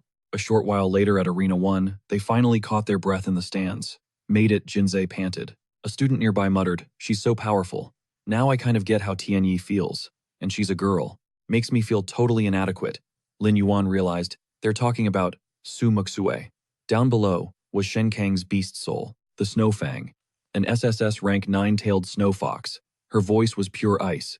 Who gave you permission to look down on me? Her eyes narrowed into slits. Don't even think about standing in my way. In a flash, she lunged to attack. Shenkang dodged with ease. My pleasure. He swung a massive paw. Let's see what you've got, challenger. He lunged forward to strike, but Muxue met his charge with a fierce battle cry of her own. A blast of energy sent Shenkang reeling. She pinned his head to the ground. Nightmare, he choked. Stay down if you want to live. I surrender, he gasped. Lin Yuan could only watch in shock. When did she get this powerful? Just one strike proved she's already past the 5-star overlord level. The crowd went absolutely wild. No one ever thought such a beauty could be such a high-level monster. They wondered who could possibly match her. But even so, they all knew that by the rules, Tian Yi was on another level entirely. Lin Yuan thought to himself, Tian Yi. Just what kind of genius is he? His train of thought was shattered by Muxue's voice. Waving from the arena floor, she shouted with a huge victorious smile, Lin Yuan. Her original target was Wu Shangui, but with him missing, she settled for a fight with Shen Kang. Who was going to let them bully him? She totally stepped up. The main character patted her head and said, yeah, she did amazing. The crowd started buzzing. Wait, does Simu Shuai know Lin Yuan? Word is they were classmates in middle school and got along pretty well. Jinzei groaned. Can they even guess how I feel? Mu Shuai smirked. He's jealous. The MC thought, lucky for me. He was the one who wanted to challenge Shen Kang anyway. Mu Shuai insisted she had the best intentions. Lin Yuan just waved it off. It's fine, I'll fight someone else. For real? Tianyi Jinzei asked. The main character shot him a smirk and replied, yep. Jinzei pressed him. Are you sure? This guy's not even on the level of Shen Kang or Wu Shangui. You sure about this? Mu Shuai watched him closely thinking, does Lin Yuan actually want to challenge Tianyi? She remembered her teacher's warning. A while back, Mu Shuai had asked her master if she could fight someone in the top 10 of the Qianlong list. The master replied that with her current power, she could take on anyone except for Tianyi, the number 1. Mu Shuai declared Lin Yuan, I'll support whatever you decide. I believe in your strength. But Tianyi's power is immense, the MC confessed. Honestly, I have my doubts, but I have to try. Even if I lose, I'll see my own weaknesses. If I lack the guts to challenge the strongest, what am I even worthy of? Well said, Shanhei praised. Worthy of being my disciple. He then scowled, don't you dare disappoint me. Chang An noted, old Zhao, you've picked a good one. The nearby students quickly bowed, greeting teachers Zhao and Meng. At ease, Shanhei told them no need for formalities. He faced the MC. Do you really plan to challenge Tianyi? But you won't get that opportunity. Lin Yuan was stunned. Why not? Shanhei handed him a paper. It's simple. The list of competitors has already been finalized. The school wants to prevent pointless brawls and injuries during this preparatory period. The MC nodded, I understand. He scanned the list, then gave his teacher a questioning look. Shanhei explained, I put your name forward, but Li Shangui tried to reject you over your E-rank spirit beast. Ultimately, Director Wang Ting and I reached a compromise. We got you in as a substitute. Chang An added, Lin Yuan, it's a substitute spot, yes. But your teacher fought like hell to get you on that list. Don't hold it against him. But Mu Shuai exploded. Why? That's so unfair. Lin Yuan would crush Li Chengnan and Yuan Lian. Why are they official members while Lin Yuan is stuck as a sub? She jumped to her feet, shouting, no. I'm going to my teacher. This isn't right. I'll give Lin Yuan my spot. Suddenly, the MC grabbed her hand, stopping her cold. Chang An stated grimly, this list was unanimously approved by the school's upper management. Even if you drop out, your spot won't go to Lin Yuan. The MC's eyes narrowed. If I'm not mistaken, Li Shangui is Wu Shanggui's uncle, isn't he? Shanhei confirmed. Yes, that's one reason he's gunning for you. But it's mainly his feud with Principal Wang Ting. Lin Yuan sighed. In other words, I'm just a pawn in their power struggle. I get it now. Teacher Zong, thank you for everything. There's no need to blame yourself. As long as I can compete even as a substitute, I still have a chance. Everything that's rightfully mine, I will take back with my own hands. Shanhe stared surprised. Lin Yuan accepted it so calmly. And he was maintaining his cool through all of this. Lin Yuan, wait, Jinzei interrupted. I'll try talking to my dad. Maybe he can pull some strings and get you on the official list. With your strength, being a sub is just pathetic. The MC simply smiled and said, no need. The director suggesting the sub position means he doesn't want to directly oppose Li Shangui. I thought he'd be more interested in a list like this. Jinzei snatched the paper. I'm an intelligence agent after all. I can probably guess who's on this list. Alright, let's see. Tianyi Shenkang, Wu Shangui, Simu Shuai, and Song Wan. His eyes widened in disbelief, his face buried in the list. Mu Shuai shot him a confused glance. Jinzi yelled, I don't see Wang Jinza. Even if I wasn't chosen, wouldn't my dad have found a loophole? Or does he really want me to get in through connections? But then what about the sub? Mu Shuai turned and asked, He wasn't nominated, was he? Shanhei replied. According to Li Shangui, there was no malicious intent. He claims Wang Jinzi has great potential, so he decided to nominate him. The MC scoffed. Great potential. Really? He intentionally called out Wang Jinzi's name, putting director Wang Ting in an impossible spot. If he refuses, he's admitting his son isn't good enough. If he agrees, they'll just wait and see what happens. He tells Jinzi not to stress. Since the director gave the green light, he must believe in him. Jinzi tries to sound confident, but his spirit beast isn't really a combat type. The main character asks what kind it is, but Jinzi just says, "It's a secret." Mukshui grumbles, "What's with the big secret?" But Shane tells him to lighten up. "It's a good thing you were chosen." The resource package for both participants and subs is identical, a massive 50 million. The MC's eyes widen. 50 million. But then, a thought hits him. Can he even withdraw that? He's not hurting for resources, but he still owes Wang Jianji 1.5 million. Shane explains that Yanjing Beast University provides 50 million worth of resources, including crystallized pills and secret beast weapons. Things money can't buy. This is a golden ticket into the university's legendary treasury. He urges him to remember that and choose wisely when the time comes. The main character lights up. "I got it. Thank you, teacher." Meanwhile, in the main tower of Beast University, Wang Ting stands watching the city. He speaks into the empty room. "Mr. Yang, next time please do me the courtesy of knocking first." "You should get used to it," a voice replies. Wang Ting asks, "Mr. Yang, you saw everything right. How did the boys react?" The robed man responds. Wang Jinzi's reaction was pure shock and anxiety. He questions putting him in the national competition, calling it a potential trap set by Li Shangui, an unwise decision. But Wang Ting turns and says, "Mr. Yang, I know, my son." He reveals that frankly, Wang Jinzi's power has already hit the 4-star Beastmaster level. Participating is no problem at all. As for Li Shangui, he's beneath my notice. Mr. Yang presses. His strength is comparable to Shen Kong's, so why the self-doubt? Wang Ting sighs. It's all because his brother is just too brilliant. His own beast soul is strange. It isn't suited for showing off. But he's a hard worker who never slowed his training. This competition is the last chance I can offer him. Wang Ting then changes the subject. How is Lin Yuan? The robed man answers calmly. He doesn't feel like a freshman. Looking at him gives me the uncanny feeling that we're equals. Wang Ting looks stunned. You rarely say that about anyone. Maybe you should take him on as a student after the tournament ends. But the man flatly refuses. No need. I have no interest in taking students. What a pity, Wang Ting says. He frowns and turns back to the window, lost in thought about Lin Yuan. A few days later, a gruff voice echoes through the Shuchuang Beast University Treasury. Are these the 3 candidates for the competition? The boys stare at the old man, as Shanhai nods firmly. Yes, this document is signed by the principal himself. Let him see it. The old man barely glances at the paper, before grunting, "Get in. But once your time is up, you leave immediately." Shane smoothly produces a bottle, and tells Old Man Cheng not to worry.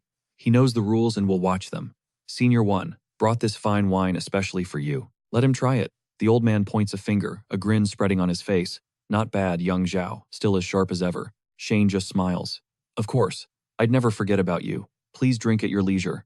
As the boys enter, they ask, who is that old man? Shane turns back. Have you heard the legend of the Beast Soul Master, who single-handedly stopped a beast tide? 20 years ago, he hunted an emperor-level beast and saved an entire city. The boys gasp in awe. Shane cuts them off. Yes, that's him. The legendary Cheng Tongji. So you better be polite. He was once one of the most powerful beast soul wielders in all of China. The MC asks, once Shane's face grows serious. Well, he took a severe incurable injury, stopping that tide. His very soul was damaged. If he had simply rested, he might have lived for another 3 to 5 decades. Instead, he chose to guard this treasury. Jinzi remarks, Teacher Zhao, I heard the old man was incredibly ill-tempered and difficult to approach, but he seemed very friendly with us just now. Shane puffs his chest out. Of course, Cheng and I have a great relationship. He probably recognized my immense talent at first sight. Jinzi replies, deadpan. Yeah, I'm sure it has nothing to do with the expensive meat and wine you bring him. Shane bonks him on the head. Stop messing around, get in there, and choose quickly. He shoos them forward. The boys walk into the vast treasury and begin to look around. Jinzi notes that this first floor just holds the ordinary items. He suggested starting on the second floor, and Songlan agreed it was a good call. Ascending the stairs, the main character thought, this place is packed with rare medicines, secret techniques, beast magic, powerful weapons, and unique materials. But the $50 million quota is a serious handicap. How could he get what he needed? Master Zhao had told him to understand the Tao. He had to find special treasures that could enhance his soul power. His gaze swept forward, locking onto a peculiar artifact. The system window flashed a mini nuclear reactor price, 30 million. A contained atomic energy device. A self-sustaining fission chain reactor. A controlled source of immense power. The energy from nuclear fission is absolutely massive, but it demands careful handling. Yuan stared at it, a thought sparking in his mind. A miniature nuclear reactor. This kind of raw energy was practically tailor-made for him. Half an hour later, Shanhei was waiting at the door. He asked what they blew the quota on. Songlin said he spent 45 million on a beast artifact that suited him, plus a few beast spirit pills and some high-level soul crystals. Jin Zhao proudly announced he spent his full 50 million on an artifact. He planned to flip it for a quick 20 or 30 million profit. Songlin wondered why he didn't pick something for himself. Zhang Wan just smirked. Finding a compatible beast artifact is harder than touching the sky. He wasn't about to waste that kind of opportunity. Such a practical use of resources. Shanhei turned to Lin Yuan. And what did you grab? The MC just smiled, saying it was something rare, but amazing. Jin Zhao pressed. So what is it? The main character revealed. A mini nuclear reactor. Jin Zhao absolutely lost it. A freaking nuclear bomb, he screamed. The main character calmly asked if he had an issue with nuclear energy. He explained there's a world of difference. A bomb is like gunpowder, dangerously explosive once it's lit. A nuclear reactor, however, is more like coal. It's a slow, controlled burn that steadily releases heat. Dude, you scared the hell out of me, Jin Zhao gasped. So this thing isn't dangerous, Songlan pointed out. If the reactor was a threat, it wouldn't be sitting in the treasury. But what on earth would he use it for? The protagonist simply said it was useful for him. Shanhei asked how much it set him back. Not much, he replied. 30 million. Jin Zhao whistled. That's actually a steal. Probably because no one else can even use the thing, Jin muttered. This guy acts more like a bandit every day. Just how many secrets is he hiding from us? The main character asked with a grin. You guys really want to know more about me. He claimed he knew his own limits and would never pressure his friends. But even at the university, there was barely any info on him, his own roommate. Shanhei just smiled, asking what the plan was now. The protagonist and Songlin both answered train. He looked at Jin Zhao. The boy sighed dramatically. Fine, I'll train too. The examiner praised their spirit. Excellent. Friday morning, 3 days from now. Meet at the school gates at 9 o'clock sharp. We'll head to Beast University from there to prep for the competition. Don't be late, he warned. In unison, they all shouted that they understood. Later, back in his room, the protagonist examined the nuclear reactor. Hailong materialized, its eyes wide with excitement. A nuclear reactor. He nodded, admitting he had no idea how to use it. Maybe it's like absorbing soul crystals. The beast explained that like a soul crystal, it was a one-time use item, but the method was completely different. To absorb the nuclear energy, he had to be fused with his soul beast. Picture your stomach as the reactor. You can absorb every last drop of energy it releases. The main character asked if he could try it now. I wouldn't, Hailong warned him. Your power will skyrocket the moment you absorb it, but the energy boost might only be temporary. The rest will convert directly into evolution points. He finally got it. So it was a short-term super buff that turned into permanent evolution points. He had to use this power wisely. The beast confirmed, this is your ultimate trump card. 3 days later, the protagonist arrived at the school and immediately spotted Shang Yu. He recognized him as the vice principal of the Mo City Beast University. Gu noticed him too. He whispered to his uncle that Yuan was here. Fury flared in our hero's chest. This was the man who kept him off the official participant list. He silently vowed to get his revenge. Shang Yu returned his glare, thinking the kid had a murderous look in his eyes. You brought this on yourself, he thought. Gu promised his uncle not to worry.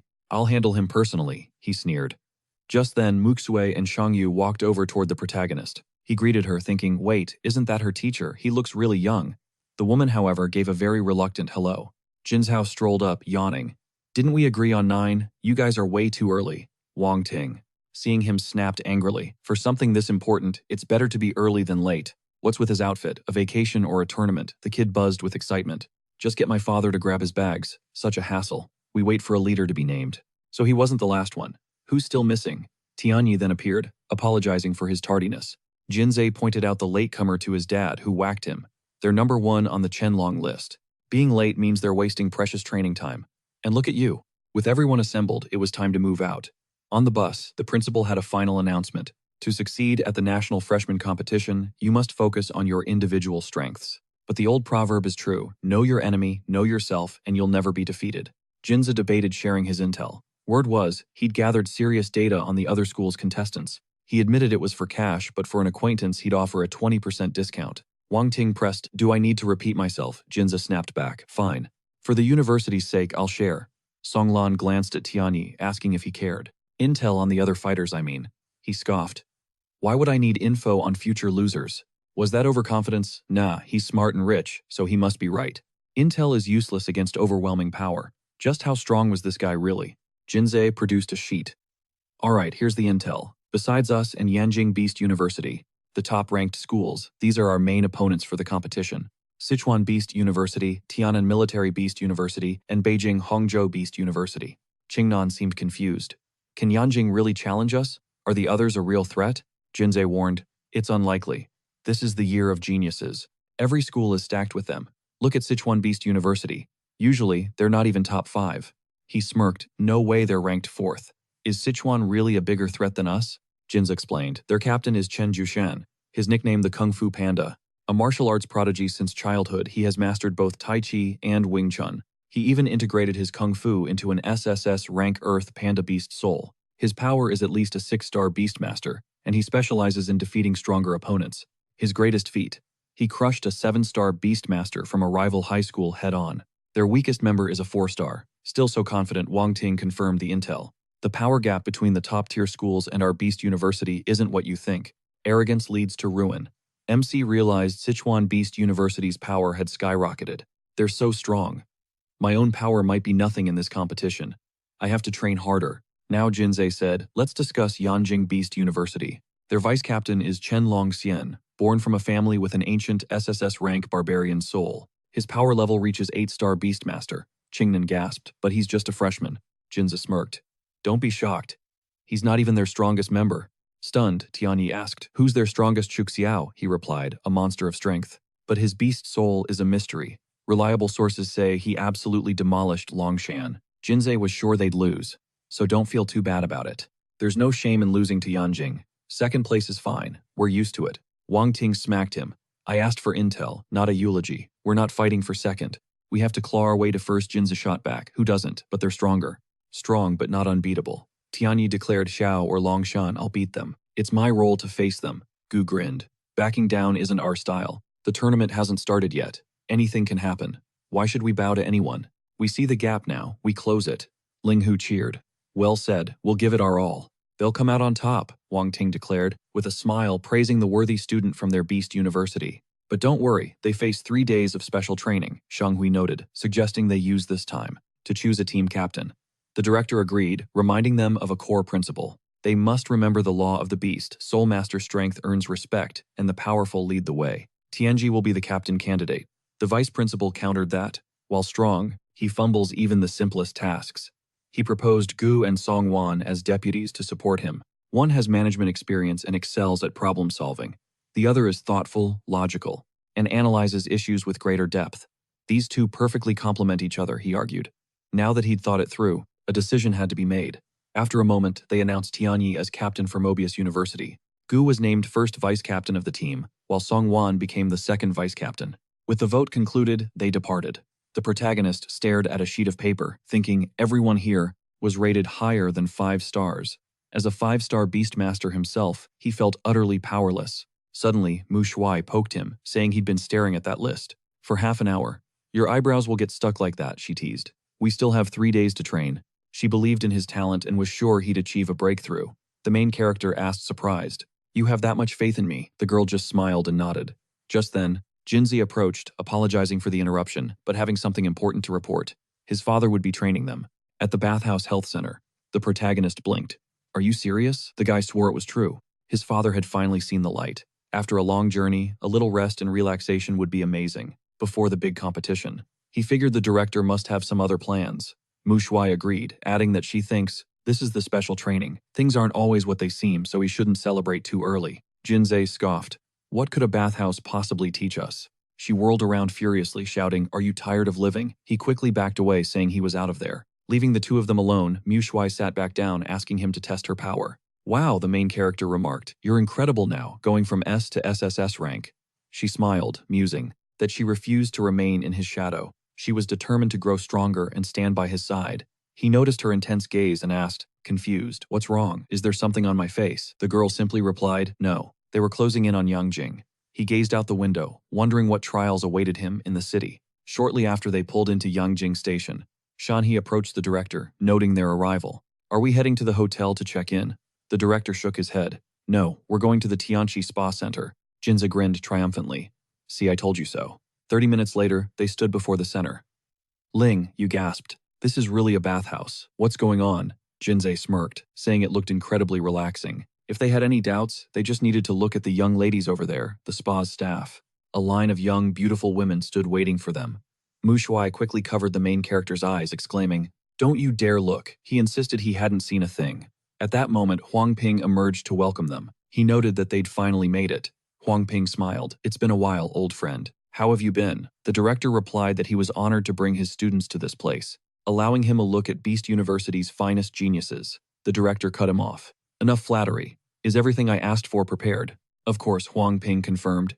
"How could I forget?" He led them to an elevator, explaining there was a secret bathhouse on the second basement floor, normally closed to the public. Their director had discovered it and procured a special batch of materials. Before the national competition, he wanted to offer them this facility for a therapeutic bath to unlock their full potential. Mu Shuai pointed out that Jinsei had been wrong. He just shrugged.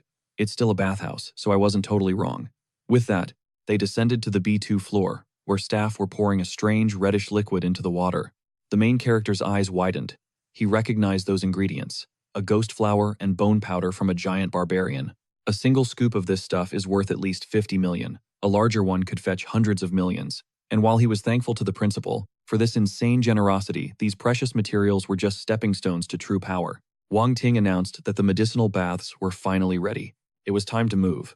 Wasting no time, the students changed and submerged themselves in the water. But the principal silenced them with a declaration. This bath alone had a price tag of 2 billion, and he was the one who paid it. He warned them if they dared waste his investment, he'd personally wipe the floor with every last one of them. The students were stunned. Where did he even get that kind of money? Our main character sank into the water, feeling the sheer exhaustion from his training just melt away. So this is why the kids from wealthy families level up so fast. A priceless bath like this could skyrocket their abilities. Suddenly, Wang Ting dives in, shouting how great it feels. Ling Wu asks, shocked, if he's joining them. He shoots back, "I paid for it, why can't I enjoy it? All the teachers should get in." But Shanhe just smiles and says, "No, let him have his moment." Shuang Yue, however, held back, claiming she doesn't do public hot springs. Wang Ting scoffed, "Don't be shy, get in here." He had prepared enough for over 30 people anyway. Besides, he'd need her help later. This whole medicinal bath was just the appetizer. Even soaking for 3 days straight wouldn't be enough for a major power-up. The protagonist's mind raced, so the director had another ace up his sleeve. Wang Ting then revealed a monster crystal core torn from a Beast King-level light and shadow dragon. They all knew the raw, untamed power of a Beast King. Trying to absorb that with any other method would make you literally explode and die. He was in disbelief, realizing he was actually looking at a Beast King-level crystal core. The director explained this healing bath was engineered for this very moment, to let them absorb a Beast King's core. He dropped an item in, and a massive energy field enveloped the entire area. The main character got a notification: 10,000 evolution points gained. He smirked, just one pulse, and he'd already banked 10,000 points.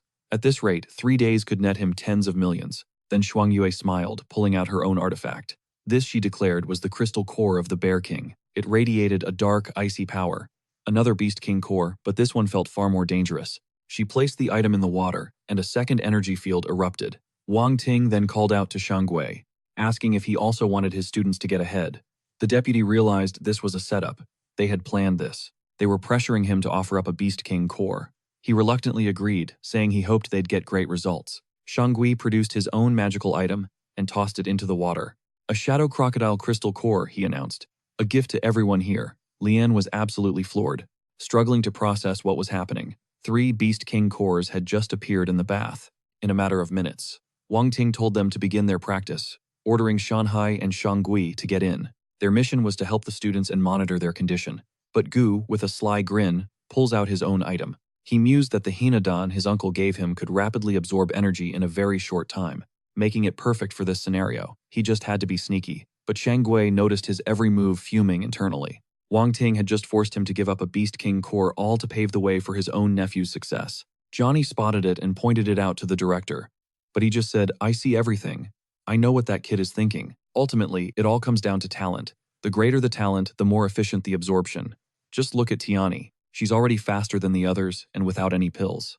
There were also those whose attributes were perfectly aligned, which essentially doubled their effectiveness. Wang Ting glanced at Shuang Yue, sitting furthest away. He knew she had her own reasons. That crystal core was for Mukshu, wasn't it? Shanhe then asked why Gu was allowed to use the Hinadan. "Why didn't you stop him?" he asked. The director explained that his only goal was for each student to absorb as much power as they could handle.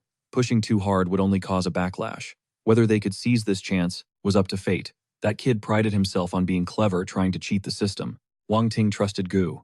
But while he was busy watching everyone else, he missed that his own disciple's progress was even more insane. Shanha stared at the protagonist, who had already formed a visible ring of pure energy. He was completely speechless. How could an E-rank talent be too weak for Beast King energy? Wang Ting just said, "Take another look." The man peered closer, his voice laced with awe. His absorption speed is insane. He's literally creating a power vacuum. But how? The director was stunned that his own mentor was asking him. Who was he supposed to ask? He decided not to overthink it. This kid had his secrets. Every powerhouse does. Shauna just smiled, saying everything was fine. As long as the boy could cultivate, that's all that mattered. A sudden surge made Wang Ting wonder, why is the energy flow accelerating? Is Yuan himself doing this? Shang Yu noticed it, too baffled by his method. Just then, Gu became so saturated with power that he broke through. He roared in triumph, finally ascending from a 5-star to a 6-star beast rank. He glanced at Tiani, thinking that even a genius like him couldn't match that absorption speed at the Beast Emperor level. He truly was heaven's chosen. Then the guy looked at our hero, confused. Why is he absorbing energy so slowly? But then the truth hit him like a truck. How is he advancing so fast? Did he also take a Hinadan pill? But no pill could ever have this effect. How could he lose to someone with a pathetic E-rank beast soul? He had to be faster. Gu frantically pulled in energy, forcing 3 separate powers to merge into one. Another breakthrough, he screamed, coughing up blood from the violent surge of power. Shan shouted to the director, pointing at the struggling student. He calmly replied, "Don't worry, Shanghui is here. He won't let his own nephew destroy himself." The man walked over to his nephew and began absorbing the excess energy. "Are you out of your mind?" he yelled. "Who told you to absorb power like this?" Gu shot back that he refused to lose. "Why are you absorbing so fast?" Shanghui demanded angrily. "I gave you that Hinadan to improve your foundation, not to get into a petty contest. Are you really that obsessed?" Yuan had absorbed a colossal amount of energy, yet his rank remained unchanged. Gu scoffed. How could an E-rank beast soul user even process the power of a beast emperor's core, and how much could he level up anyway? Shenghui snapped. "Stop wasting energy on this foolishness. Remember, he said your only true enemy is yourself." The young man acknowledged that it was the very lesson he'd been taught. After that, every disciple focused on absorbing as much energy as possible. 2 days later, they had all grown stronger. "I leveled up," Jinza cheered. He thanked the director for the bath and the crystal core. Wang Ting grabbed his ear. "Glad you're satisfied," he said. "Now try to behave." Just then, Shan walked up to the main character. He asked him why he hadn't leveled up yet. The protagonist simply said he forgot. The main character thought, "Guess I'll let Hailong use my evolution points to level me up now." Instantly, an immense power flooded the area as his rank surged. The mentor yelled, "Impossible, can he actually control it?" He calmly agreed, thinking he still had 20 million useless evolution points left over. That should be more than enough to reach the 8-star Beastmaster level. Gu just stared and smirked. He thought, sure, the kid's leveling fast, but his foundation must be unstable. He himself was now a 7-star Beastmaster. How did that weakling even reach that rank? Watching from afar, Wang Ting thought, not bad at all. This kid's a monster. He's absorbed nearly a third of the core's power. He then announced it was time to head to the hotel. A short while later, they arrived at the Yunjin Hotel. Stepping inside, Jinza excitedly explained the rumors. Beast University had booked the entire hotel, filled with students and teachers from all over. "Man, I'm starving," he said. Mukshui smiled. "Later, after we get settled, I'll treat you all to a meal. Yanjing has tons of amazing food." Jinza asked her how she knew so much. The girl got flustered, shouting that she'd just read it in a guidebook. Suddenly, a group from Yanjing University appeared. Our protagonist asked who they were. Jinza's face turned serious. "They're from Yanjing University. Those first two are Longshan and Xiao." Gu announced that he was going over to greet them. After all, they'd be seeing a lot of each other soon. He approached the students. "Greetings. We're the team from Mo City Beast University. I'm the vice captain." Longshan shook his hand with a smile. "So you're from Mo City Beast University. I'm the vice captain of the Yanjing University team," he said, feeling the immense strength in the other's handshake. "This guy is strong," he thought. Gu then pointed to the second student, asking, "This must be your captain, right?" In response, Xiao simply turned his back.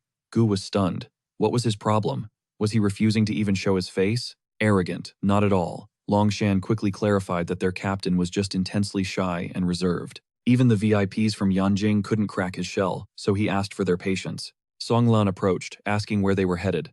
A student smiled, replying they were going to the nearest arena. It was the Beast Soul Palace, a hub where all competitors gathered to spar and test their limits. Sean Hay nodded. "All right, let's get you checked in. Just make sure you don't cause any drama." With a chorus of understood, they made their way to the Beast Soul Palace. The moment they entered, a fierce battle was already raging in the arena. Perfect timing, Longshan smirked. The main character's eyes locked onto a massive panda-like beast. That had to be the one he'd heard about, Jushan, the legendary captain of Sichuan University's team. And his opponent Jinzei identified him as Fang Qi, the second in command from Jinghang Zhao Beast University. Ling Yu gasped in awe. The captains are sizing each other up. This is insane. Fang Qi unleashed a devastating attack, but Jushan sidestepped it effortlessly before launching a vicious counter. Our MC was impressed. His combat form is perfect, with zero wasted movement. Jushan kept the pressure on, throwing a relentless flurry of punches. Ling Wu's eyes went wide. Is that pure hand-to-hand combat? Jinzei explained. Don't forget he's seamlessly merged martial arts into his beast soul. The MC noted his stats, armor, attack, strength, all were top tier. Those gloves on his paws, are they a beast artifact? He asked. Jinzei confirmed his suspicion. They're the Qingmu boxing gloves, a relic from a beast king. They drain an enemy's life force and chi, and use it to power up the wearer. The protagonist realized the artifact's effect was dangerously similar to the Qingnan beast soul. The only way to fight Jushan was to keep him at a distance. Suddenly, Fang Qi activated a secret technique, his body instantly swelling with power several times over. No way, Ling, you shouted. I can't believe he's mastered a secret technique. Jinzei shook his head. Revealing your trump card before the tournament is a foolish move. So-called secret techniques are rare skills that complement a host's innate talents. Learned through astronomy, they are incredibly valuable. The MC realized Fang Qi was his university's vice leader. A loss here would crush the morale of his entire team. He was cornered. Unleashing his raging flame skill, Fang Qi began his assault with a series of blazing fast, fiery strikes. In response, Jushan dodged every single blow with ease. How he roared in fury. Is this panda reacting so fast? Seeing his opening, Jushan delivered a powerful uppercut and ended the fight with a final decisive blow. What a shame, Ling Wu muttered. If he'd used that technique sooner, he might have beaten Jushan, but Jinzei saw it differently. The real shame is that this guy's own secret techniques are still a complete mystery. Our protagonist thought, this man is truly on another level. His mindset was completely different. Jushan then reverted to human form, his voice echoing, who else from Tianzhou dares to step up and face me? Jinzei grew worried. He's acting strange. If this battle continues, he'll expose all of his secrets. But our hero simply said, he doesn't care. He is a beast soul owner. A warrior first, and a warrior must constantly hone his skills in battle. A look of confusion crossed his face. Are you saying Jushan is using this fight to sharpen his skills and work out his flaws before the competition? Mu Shuai turned to him with a grin. Maybe you want to give it a shot. The protagonist shook his head. My path of cultivation is different from his. Following his path would be a waste of my time. Gu scoffed. Just leave it to Yuan. Even the 7-star beast, King Fang Qi, was no match for Jushan. I doubt you'd last a second against him. Mu Shuai snapped. Was anyone talking to you? You'd be better off keeping quiet. Gu just shrugged.